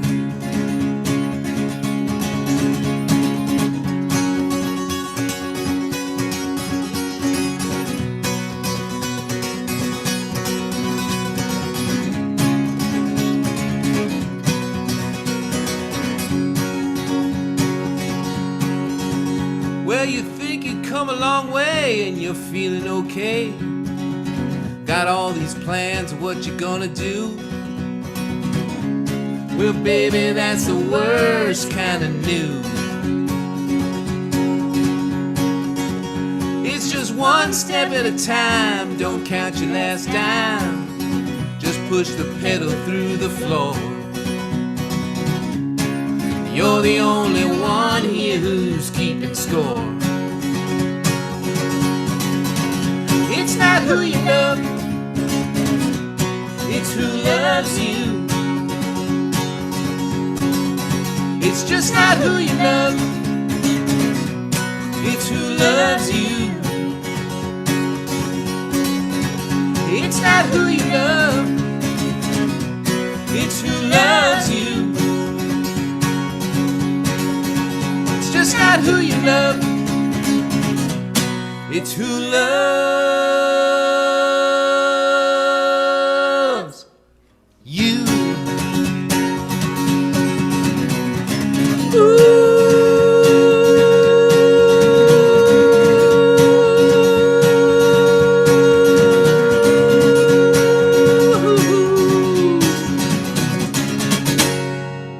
Yeah.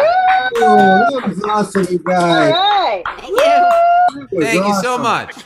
Wow, getting us rocking and rolling to start off. Wonderful. Man, I love Fantastic. that song. Oh, Thank you very much. We're trying so to get good you to hear rock and people roll. singing. Good to hear people singing together, isn't it? It is good. man. Yes, It Oh, is good. When this thing started, I mean, Susan and I have been together for 8 years or so, and when this started, we stayed apart for a few months. You know, we didn't know what was going to happen, and then we decided, you know, even before the vaccine, we just decided we can't, you know, who knows? We didn't know how long it was going to be, Right. so we just were like, screw it, and we just kept became a bubble. a bubble of With our small kids with our and the kids, pets and yeah, everything. And then now we're fully vaxxed, obviously, but it was Well, scary times for everyone, you know. Thank you for getting us started. So you'll hang around next time through. We'll chat a little bit, and so let's hear it one more time for the lad twos getting us started here in the after party. Thank you.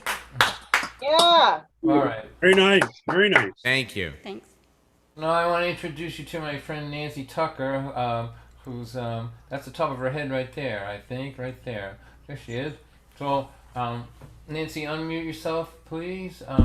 And can you There we go. Brandon, I wondered why I call wasn't her- in the audience.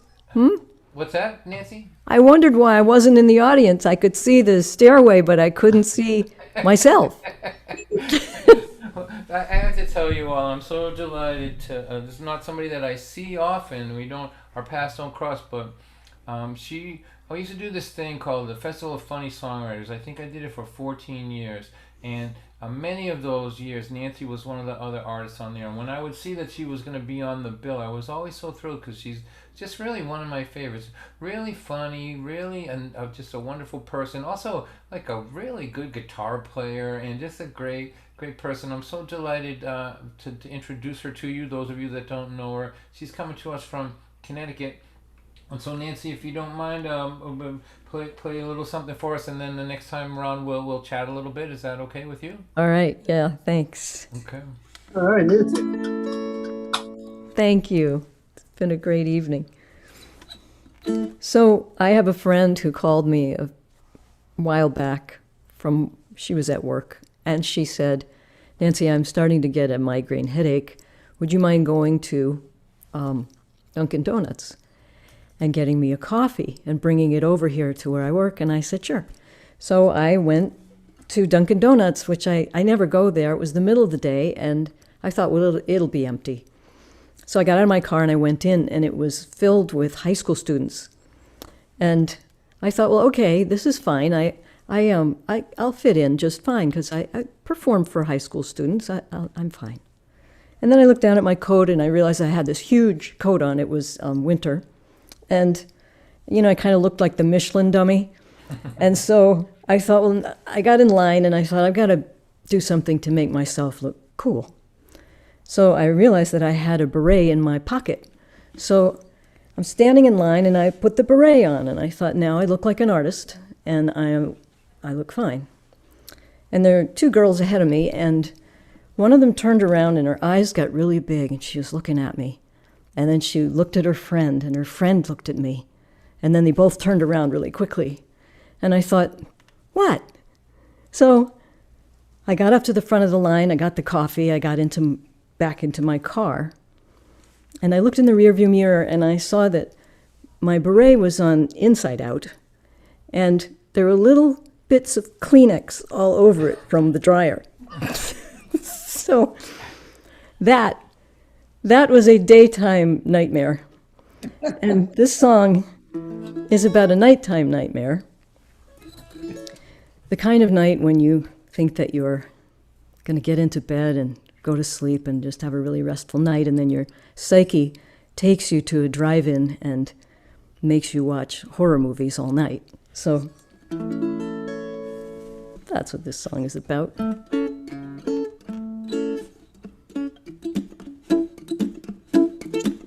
Though you're crawling through a cave filled with spiders in tuxedos, just relax. Just relax. If there's someone in your bedroom who is wrestling with a wolverine, don't worry. Don't worry. If you're running through dark alleys being chased by amoebas who resemble everyone you've ever dated, so you're screaming, no one hears you, 'cause you're whisper screaming. It's just a dream. It's just a dream. A horror movie on your personal screen. No popcorn, no soda, no candy. And no one to hold your little handy. And it's scary and kind of Disneylandy. It's just a dream. It's just a dream. If you're flying in an airplane with no wings, and you're hanging upside down, not wearing anything, and the people from your class reunion are pointing at the sky and saying, "Isn't that Nancy Tucker?" It's just a dream. It's just a dream. It's never quite as dreadful as it seems. And though you cannot run or scream or fight, not even Batman will save you from your plight. And you don't believe you'll make it through the night. It's just a dream. It's just a dream. If you find that you are singing in your house all alone, staring at the pinholes in an iPhone microphone, and the audience is listening from their living rooms, and you realize you're performing in the Twilight Zoom, it's not a dream. It's not a dream. How could something so intangible be called a live stream? You cannot run, you cannot hide, 'cause if you do, you'll probably get a very bad review. It's not a dream. It's not a dream.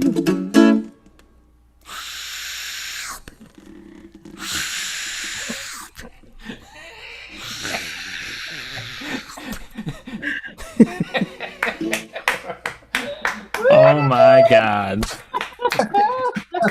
That was phenomenal. That was great, Nancy. That was great. Thank you. Woo! Oh man, Nancy, you are not like anything else I've ever seen. Honestly, that was just wonderful. So, Nancy, you'll hang around and we'll go around a couple times. Does that work for you? Sure. All right, let's hear it one more time for Nancy Tucker. Thank you. All right. So I think what we'll do is we'll go to the live two again, then Nancy, and then we'll get Tony to come in and do another story for us, and we'll go around one more time. So let's talk to these two characters here. So what are you guys up to? How can people find you? I know the information is in the chat, but what have you got coming up? Let's start with that. Sure. Well, our website is lied2music.com. It's LIEDTO music.com. And we're on Facebook if you just look for the Lied Twos and stuff like that. And let's see, our next big show is kind of like a first club show since we've been back, from the pandemic. We're playing at the Burren in Somerville on July 10th. It's a Saturday night. It's a Saturday night, July 10th. We'll be at the Burren, and Erin Ash Sullivan is opening for us. She's a wonderful songwriter whose CD I just finished producing, and we're very much looking forward to that because it'll be our first show back. Really, are you doing the outside, the patio thing, or are you? It's actually going to be inside, the first inside show. Really. Wow.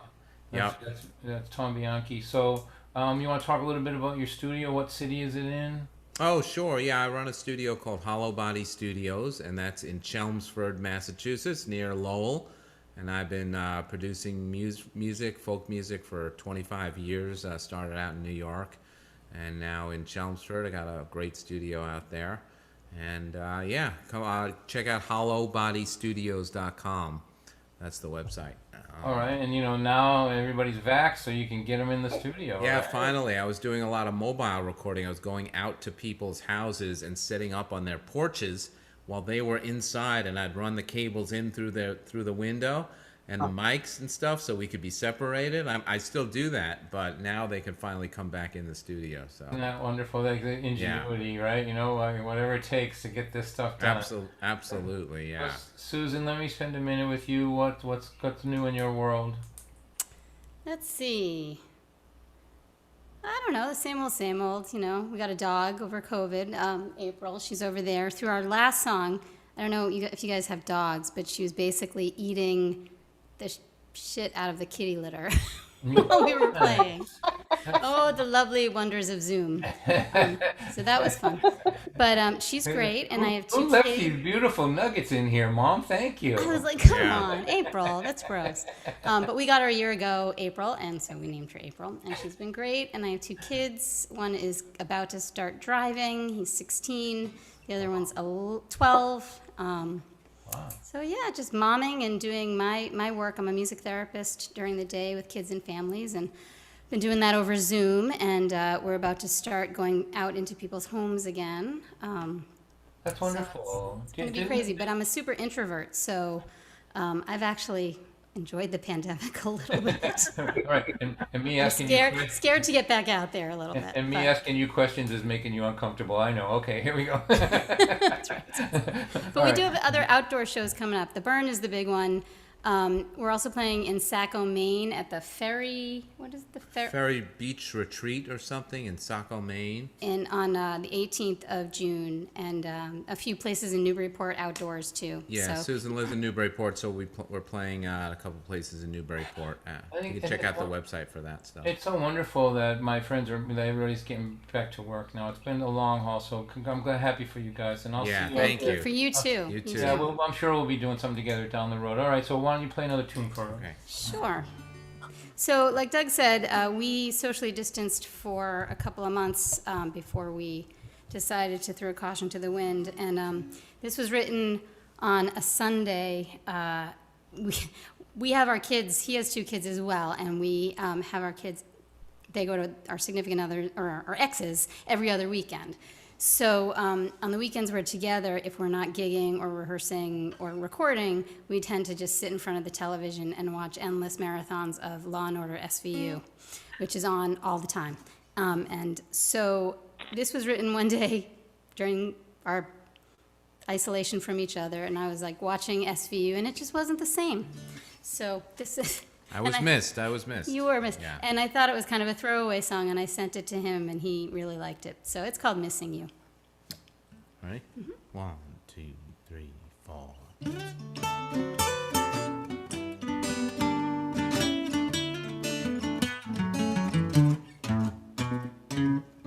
Lazy Sunday in front of the TV, eating eggs over easy, walking hand in hand down a crowded street. The way that you kiss me, there's a blue, blue sky and a yellow moon. There's an old guitar and a solo tune, and there's me right here missing you, missing you. I got my coffee, I got my milk, I got plenty of nothing. A cup, don't know it's empty till there's nothing to fill, and it just leaves me wanting. There's a blue, blue sky and a yellow moon. There's an old guitar and a solo tune, and there's a me right here missing you, missing you.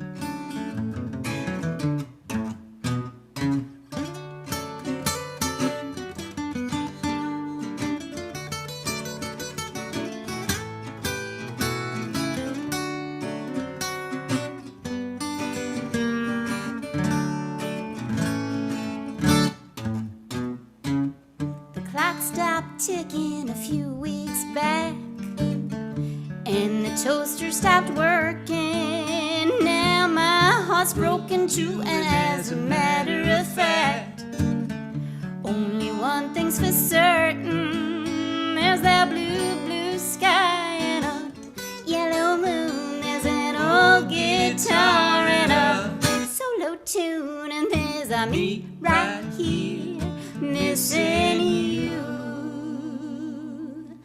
missing you. Beautiful. Nice. That was so nice. Thank you. Thank you. Thank you so much, everybody. Oh, that was fantastic. Well, let's hear it one more time for the live twos. Nicely done. You guys, awesome. All right, so Nancy Tucker, let's chat a little bit. So I've always wanted to ask you this: when you were coming up, what were you in? Like, can you point to an early influence? Like, was it comedy? Was it music? Was it guitar players? Like, you kind of have several aspects to what you do that are all very refined, and I'm wondering, like, can you pinpoint early on, like, something that you saw that influenced, that had you moving in that direction or something like that? I think it was Victor Borge. Right. I mean, he was such a good musician, but he was so funny, and I loved how he'd be so serious, and then all of a sudden he would just go off into something, and he did a lot of playing around with words. And I was really young, but I remember just being enthralled with him. And then later on, of course, Leo Kottke came along and all kinds of great guitar players, and I was just drawn to everything.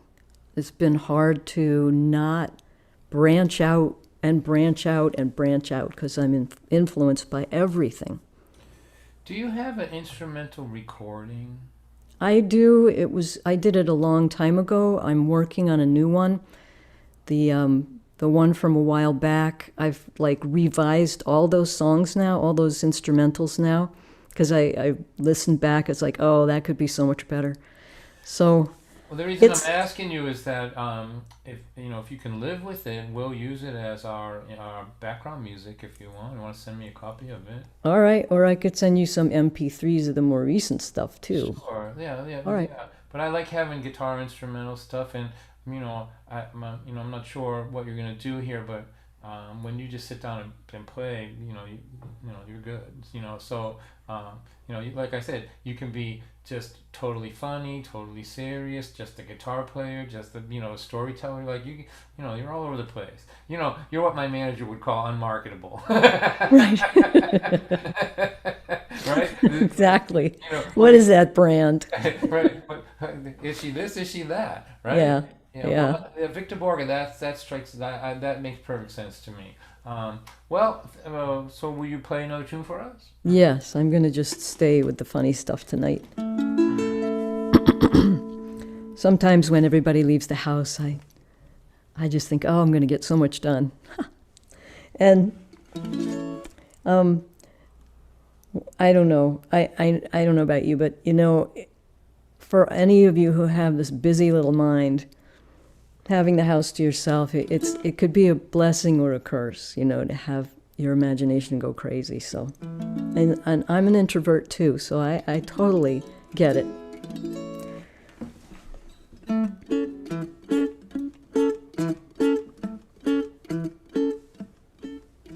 I'm alone, nobody's home. What a paradise of silence. I think I'll write a song. A cup of tea just for me, and my favorite flannel PJs and some incense. Pen is poised, paper ready, on the brink of something big, when suddenly I hear an eerie sound, a sort of whistle.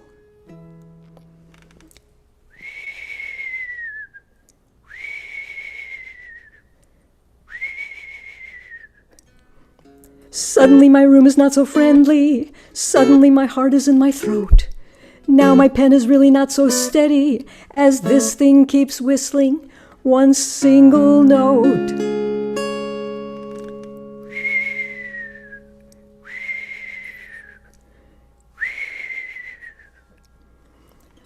What could it be? Is this the end? Will they find me in the morning impaled upon my pen? I stop breathing.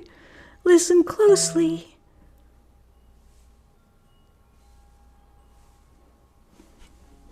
It's gone. I can relax. I can be certain now that no one's going to chase me with an axe. I can breathe again, but then I hear.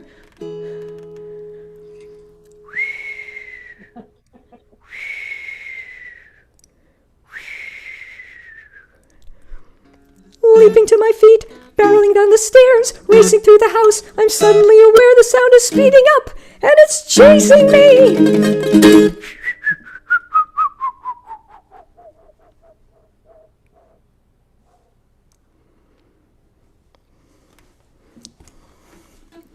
It's my nose. My whistling nose. I'm so relieved I think I'll drink a goblet of Bordeaux. No one's home. I'm alone. Nobody's home.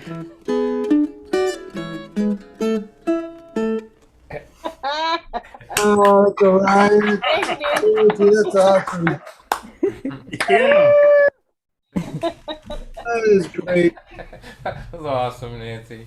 You know, I want to talk about the introvert thing just for a minute. Like it's hard for people to understand, but a lot of people that perform for a living are really quiet in their regular life. And people would say, I worked with you for 5 years at the job, my day job, and I never heard you say a single thing. Then I went to your show and you're this like, you wouldn't shut up. You're like this big, big personality. But it's not that uncommon. Would you agree with that, Nancy? I mean, it's a bit... Absolutely. Right. And one of the things that I think about it, and Susan, you can chime in on this too, is that I think in order to be a artist, you have to be listening and pay attention and be quiet. Do you know what I mean? Like you can't be on all the time, because where will the songs come from? Where would the stories come from? You have to be by nature just kind of paying attention, like that. And I am, if I'm not around people that I'm comfortable with, I won't say a thing. I think I've creeped people out. Like, who's that quiet old guy over there, right? And then on stage, it's just different. It's a different thing. So do we agree with that? That makes sense, Susan? Yeah? Absolutely. Yeah, definitely. Yeah. I think you have to be an observer of other people and then an observer of yourself to kind of know, I don't know, to be a vessel for whatever comes out in your writing and then in your performing. So and it helps to have a nose that whistles as well. It does, absolutely. All right, let's hear from Nancy Tucker one more time, please. Thank you. All right, so I think we should get our resident spoken word artist, storyteller, to tell us another story. So, Tony, why don't you give us another story out of your great collection of stories that you have? You got to unmute yourself, Tony. There we go. Yeah. Yep. I think it's interesting with you guys talking about being the introverts, because I'm the extrovert and always talking to people and having fun and doing that. But it is true. You do have to listen to be able to hear what other people are saying with things. Yeah. This is a story that just popped into my head. Haven't told it in a while. The Hitchhiker. When I was in college, I worked at UPS. It was November, and it wasn't quite winter time, but it wasn't fall either. It was in that funny area in between. And I worked from 5 to 9, and I had to go into these giant semis and stack up all the boxes, and I was freezing. It wasn't warm. I mean, if I put on long johns, I was too warm. And if I didn't have long johns, I was too cold. And all I was thinking about is I wanted to go home. It was a Friday night. I wanted to read The Lord of the Rings, and I was going to get a cup of tea, and I was going to get the Afghan that my grandma made me, and I was going to sit on my sofa and just read. And my friends had invited me, come on, we're going down and have a beer. No, I'm going to stay here. I'm not going out. You guys, they said, all right, suit yourself. So I leave UPS, and it was there in Toledo, and I turned left on Reynolds Road, and when I turned right onto Dorr Street, I looked, and there was this kid standing there. He's like 16, and he's got his thumb out, and all he's got on is this windbreaker. And I'm thinking, my gosh, he's got to be frozen. So I pull over, and I say, hi, where you going? And he goes, I'm going to Charlestown. Now, Charlestown is one of those little streets, like every city's got them. It's only 2 blocks long. I actually had a friend of mine who lived on Charlestown, and I knew that it was 4 miles away. And I said, I can take you over there. I'm just going home tonight. And he goes, okay, thanks. And I said, my name's Tony. What's yours? And he goes, Toby Finn. And I said, nice to meet you, Toby. And I tried to ask him a couple other questions, but he wasn't saying anything. And I turned the heater up because he was shivering. And I turned the radio on. He wasn't really, just give me one word answers. So I would just I thought we'd let him be. And I looked in the back seat, and I had my old sweatshirt that was all covered in paint. So I grabbed it out of the back seat, and I said, Toby, put this on. It might warm you up. And he goes, oh, okay, thanks, man. And he puts it on, and then he doesn't say anything. and I drive down Dorr Street. And when I get to Douglas and I turn left, it starts to snow. And it's these big, heavy, wet flakes. And I've only gone about a block, and there's already an inch of snow on the street, and the tires are slipping all over. And I finally get up to where Charlestown is, and I turned right on Charlestown, and Toby wasn't there. It's impossible. You can't disappear in a car. I didn't know what in the heck happened, and I drove slowly to where he said he was going, 51 Charlestown, and I look and the light was on. It was already 9:30. It's too late to be calling anybody, but I just had to go in. And I go up to the door and I knock, and this woman answers, and she goes, yes. And I said, ma'am, I'm so sorry to bother you, but this kid said that he was coming here tonight. And the woman looked at me and said, I don't know what you're talking about. The only people that live here is my husband and me. And I saw over her shoulder, there was a picture of Toby on the wall. I said, that's the kid. That's the kid that said he was coming here. And the woman got stiff and looked at me. I don't know what kind of game you're trying to play, but that's my son. He was killed a year ago tonight in a car accident in Dorr Street. Now, if you don't believe me, you go to the Parkside Cemetery and you just look in the far corner and you'll see his tombstone. Now, just leave me alone. And I left, and I got back in my car, and I drove in that snowstorm. And I got to my house, and I got my cup of tea, and I got the Afghan, but I just didn't feel like reading the Lord of the Rings. I just kept thinking about Toby. And I went to bed, and when I woke up, the storm had passed, and the streets were plowed. And when I went in my car, and I thought, I'm going to go to the Parkside Cemetery, and I drove over there, and I walked through the fresh snow, and I got to the far corner, and there was one tombstone that had no snow on it. And as I got closer, I looked, and I saw the name. Toby Finn. And there, folded on top of the tombstone, was my sweatshirt. And I just picked it up and I went home and tried to forget about the whole thing. Is that a true story? Wow. Woo! Hey, nice Tony. Wow. That's a good go. That's like a Halloween story, Tony. Yeah, Oh, that's yeah. a Now, good do ghost I got one story. more minute, Don? Sure. I want to go I'm a ahead and vampire. pop this on for this evening. This is the two tigers. A man was walking in a jungle and he hears a roaring behind him and he looks and there's a tiger there and he runs as fast as he can to a cliff and he grabs hold of a vine and he's hanging on this vine 100 feet up and he hears a roaring below him and he looks down and there's another tiger roaring below him. And between the tiger's roars above and the tiger's roar below, he hears a gnawing and he looks up and there's a black mouse and a white mouse gnawing through the vine that's holding him up. And in that moment, the man looks beside him and growing on the cliff, there was a strawberry and he plucks it and puts it in his mouth and thinks, I have never tasted anything so sweet. That's the whole story. I heard it explained to me that the tiger behind is our past and the tiger below is our future. The vine is our life and the black mouse and the white mouse are night and day. And soon enough, our life and our vine will be gone. But the great joy of having a strawberry is spending the evening with all of you. Yeah, there you go. Nicely done, Tony. There you go. All right. Who's old enough to remember a song that starts like this? Last night at the dance, I met Lori. So it's Tony Toledo. It's your story put to song, right? Right. That's it. Right. He meets the girl. He finds the sweater there later. All right. One more time for Tony Toledo. There he is, right there. All right. So here now we're gonna do our lightning round, which doesn't mean anything. You can do whatever you want. Take as long as you want to do it. Just means that I'm not going to be filling up a lot of time and yapping at you before you do it. So, lied twos, on your mark, get set, go, folk singers, go. All right, thank you. Yeah, Don was talking a little bit about, I think, loss, and this song is a song about loss and about maybe things that people that you lose sticking around in some way, either their spirits or just inside of you, I guess. So this is called It's Only Love.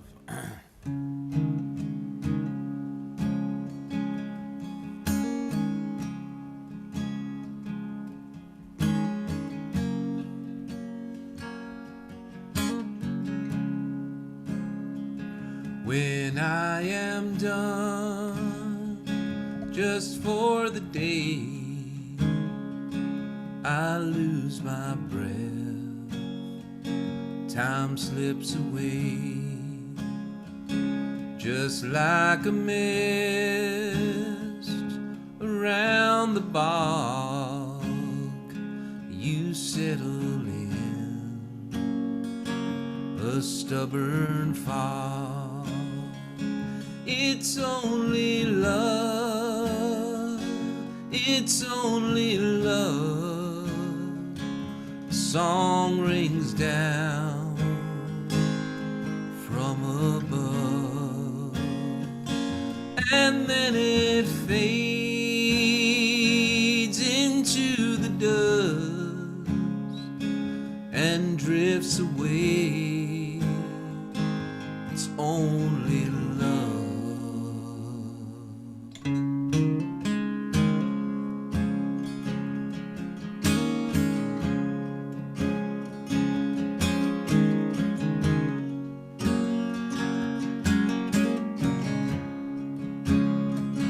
And when I sleep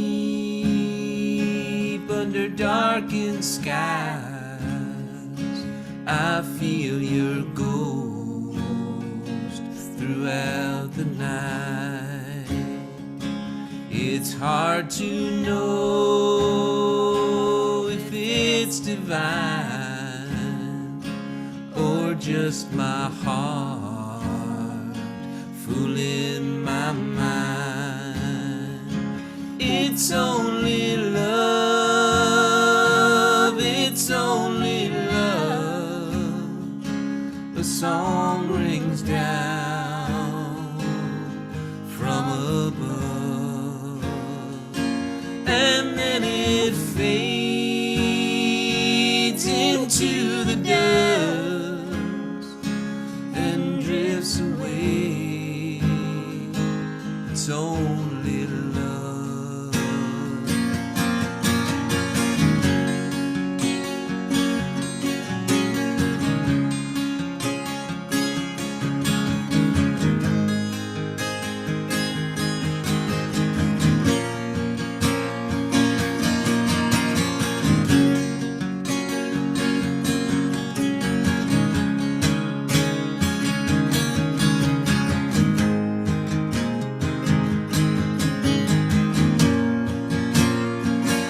It's only love, it's only love. A song rings down from above, and then it fades into the dust and drifts away. It's only love, and then it fades into the dust and drifts away. It's only love.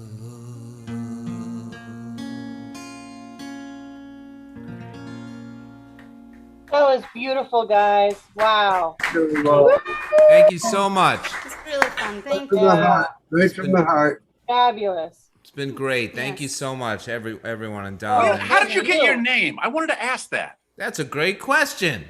A lot of Everybody people else might ask know, that but I question. don't. The lied tos. Did you say you know? No. No, I don't. I said everybody else might, but I don't. So it's from it's a couple of things. It's one from our life experience. It kind of makes sense with some things, and then also it's from Everly Brothers' song. When Will I Be Loved? When Will I Be Loved? We were sitting around, like, we were trying to think of a name, and which is much harder than one would think. And we were sitting around just playing through some songs before we became a real duo. And we were playing When Will I Be Loved? And the second verse is, I've been made blue, I've been lied to. And we got to it, and I was like, hey, that would be a good band name. And we often think of band names in our daily life. Yeah, that's right. That's right. Right, and if you're in the music business, you can experience some of that through your management. There you go. That's right. Absolutely. Everyone's got some of that in them. Yep. And the apostrophe is pretty controversial, but Otherwise, it would be. Well, it's a good name, and you guys are great. So thank you so much. You really, I just think you brought just fantastic energy to the thing tonight, and I'm so grateful to you. Thanks, and we'll Don. see you out there in the real world here Yes, pretty Yeah. we're grateful for you, Don. Thank you. Real soon. So everybody, look up the Lied Twos, buy their CDs, go see them. But whatever. They're everybody's just barely survived this last year now. So now it's time to go support live music. All right. Awesome. All right. All right, Nancy Tucker, on your mark, get set. Oh. 1, 2, 3, go.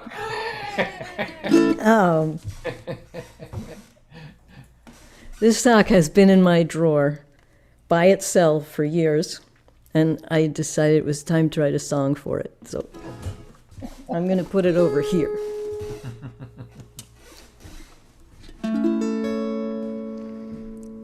I'd love to be a single sock stretched out inside the drawer, instead of being rolled up tight with one of matching color. A mateless sock seems lonely, a single sock seems blue. But think of all the combinations a bachelorette sock can choose. I could smile with the argyles, wrestle with the stripes, snuggle with the woolies, play slingshot with the tights. I could shuffle off to Buffalo with 10 little rainbow toes. See you later, alligator shoe.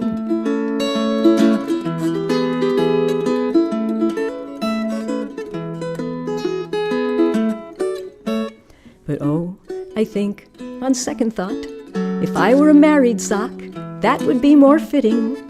I could relax by the fire while you're knitting. What bliss! How about a kiss? Oh my gosh, you have no lips.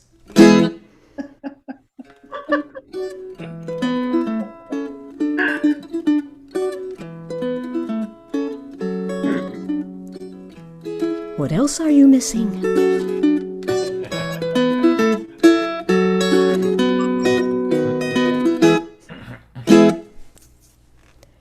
But never mind. But never mind. You're such a catch, a perfect match, and so refined. Let's promenade together up a mountain. What's that? You're not inclined? But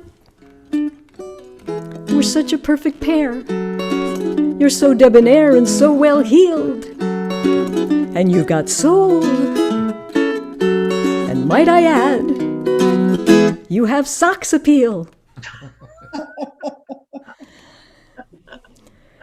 All right, I know.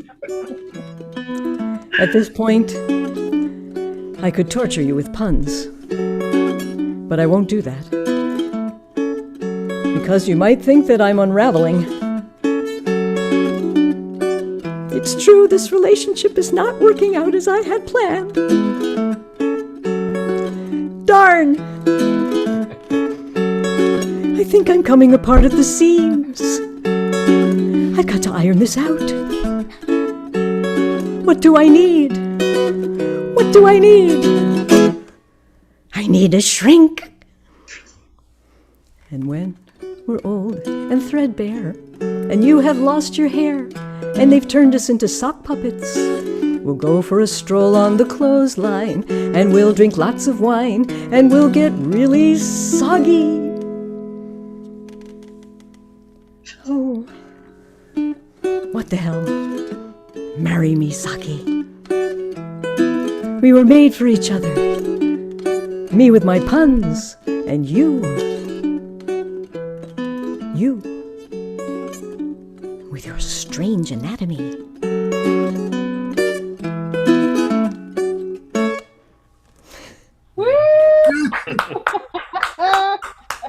Great, Nancy.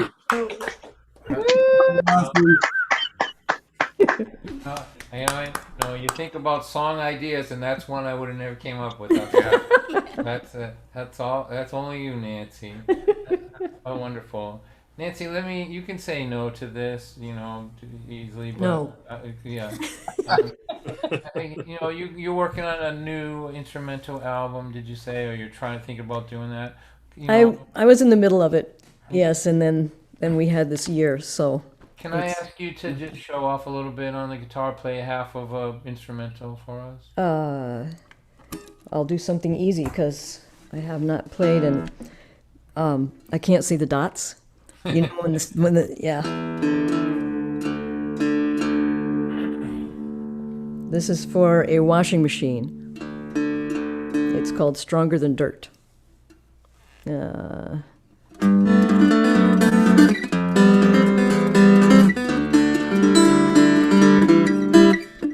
See, I can't see the dots.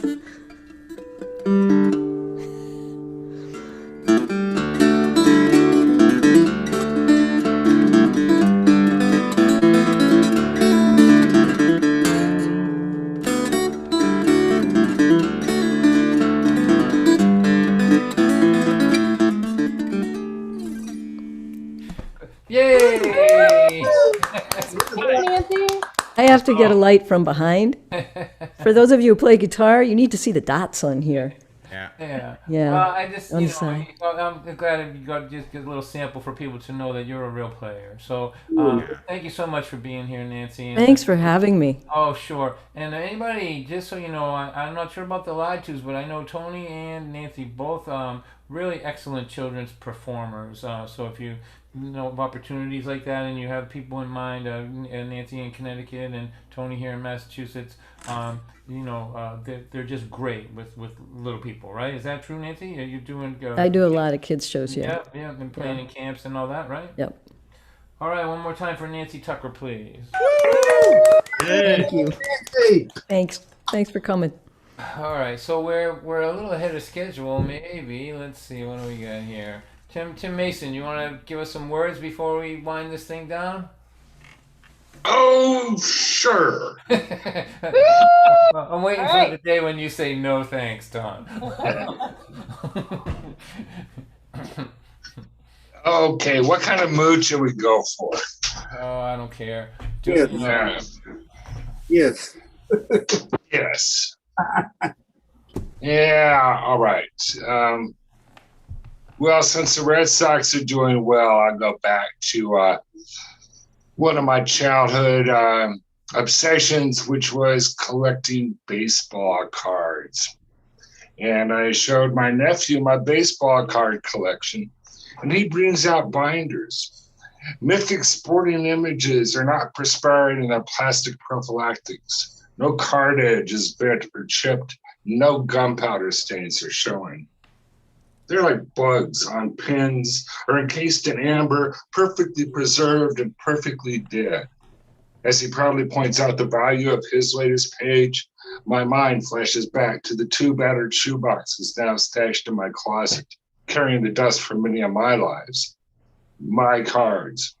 Once complete sets, 67 and 68, all tattered and scratched, taped, marked in pens, charted the trades and transformations. Me and Danny, we play out a 187 game season with our teams. Keeping statistics, we take over my TV room, his den, masking tape bases, our trombone cases making the walls of the house that Ruth built, the home of the Braves. With a button ball, we would slide the pitch, roll the dice, and wear out the knees of many of our parents, sliding our cards after them. Now, 4 decades later, I can still see the muscular arms of Aaron, bat on shoulders, a regular for my guys, top right edge torn from bouncing off the walls, backside stats worn smooth for speed and swiftness, a sure threat to steal a base with the right wrist action. My last card in 67 was Mantle. I had amassed doubles and triples by the score, cutting the rookie cards and taping them on to expand the roster. And then I got him, a headshot, Mickey Mantle, a face looking stupid. I had him before Danny did. Kept him for reputation, then dove into the treasure Danny's uncle bestowed. Gil Hodges, Ted Williams, Whitey Ford, I got the doubles. And going to beat that, I hit the library, tearing the pictures of the history books, wrapping my doubles with Todd Hobb, Stashel Page, Josh Gibson. We expanded to the minors, the Mud Hens and Bees, Pioneer League Specials, Boise, Spokane, the Negro Leagues, Kansas City Monarchs, Homestead Grays. We had a card for the commissioner, Ford Frick, and even umpires. And later, when we were older, cheerleaders taken from Playboy. If we were going to explore the off-field dimensions of the game, money was beside the point. It was a way of life that we were after. And when we saw our baseball cards, they were alive. Yeah. All right, Jim. Nice. That's awesome, Tim. You know, Yeah. Thank you. like I had OCD about baseball when I was a kid too. I remember having all the cards laid out on my floor like you described, right? And I had a shoebox with pieces of paper in it. And when I reached in and pulled out, it'd be like a bunt or an out, or they had a balk in there. You know what I mean? Like, what? Like I think if you're a kid like that now, they'd give you medication, wouldn't they? Like, Right. It's completely obsessive, right? But just loved it. So, Well, we had a whole thing there. Gil Hodges had a board baseball game that we adapted, and we literally took over the room, built stadiums, had our teams out, and then you'd roll the die. Well, first you'd slide the button, and if the button landed in the strike zone, then you got to roll the dice, and then you get to flip it depending on how far it was. Try to flip the button over the trombone cases or off the wall or in the infield, and so we were fully immersive with it. we was totally destined for Ritalin in these days, buddy. Let me tell you, like medication coming your way if you're a kid like that now, right? Like, What are you talking about, Don? let's take a look at Neil. He's got Fenway Park in the background there. Nicely done, Neil. All right. So thank you. But it actually turned out to be a precursor for what I'm doing now, because we would keep statistics on every card, every batter, everything. So I got this. We didn't have spreadsheets then, but I did it manually, and we kept massive records of all of that. So that's where I got my what you do for a living. skill. You're like a bookkeeper now, right? Like a bookkeeper Right. and a tax guy, right? That's right. That's where I got the skills. Early learning in baseball cards. All right. Thanks, everybody. Just gonna play this one tune here. And thanks. I'm so grateful to you all. This is, it just means a lot to me to be with you all and to use this technology this way. And so I'm gonna play this for Terry.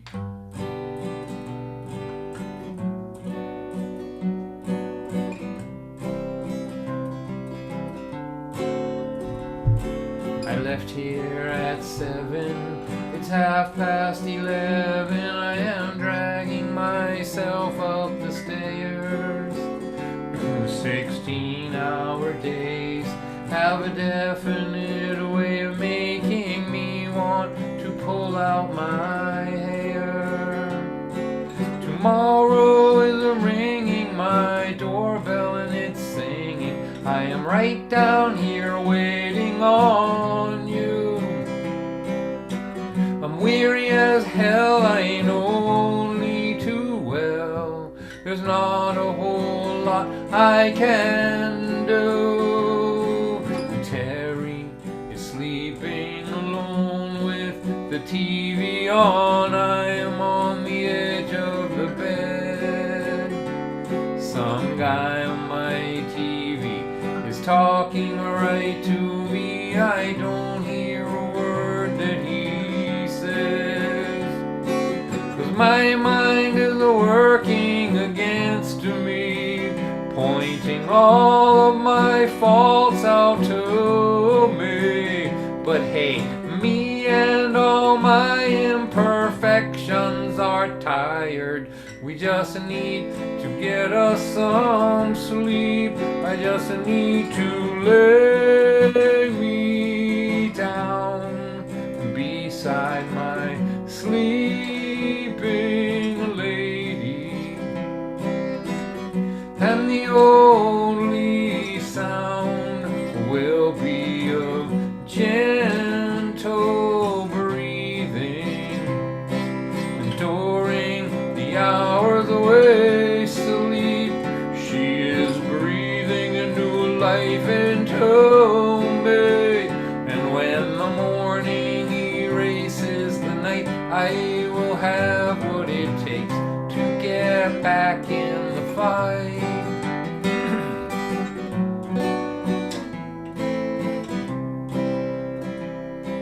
If her breath is heavy or light or unsteady when I lie beside her this way, my body naturally knows that it has to be breathing the very same way. Please don't ask me about being married. Oh, how could I ever explain to someone what it means to a man to lie by his companion, with their two bodies breathing as one? I just need to lay me down beside my sleeping lady, and the only sound will be of gentle breathing during the hours away sleep. She is breathing a new life into me, and when the morning erases the night, I will have what it takes to get back in the fight. And when the morning erases the night, I will have what it takes to get back in the fight.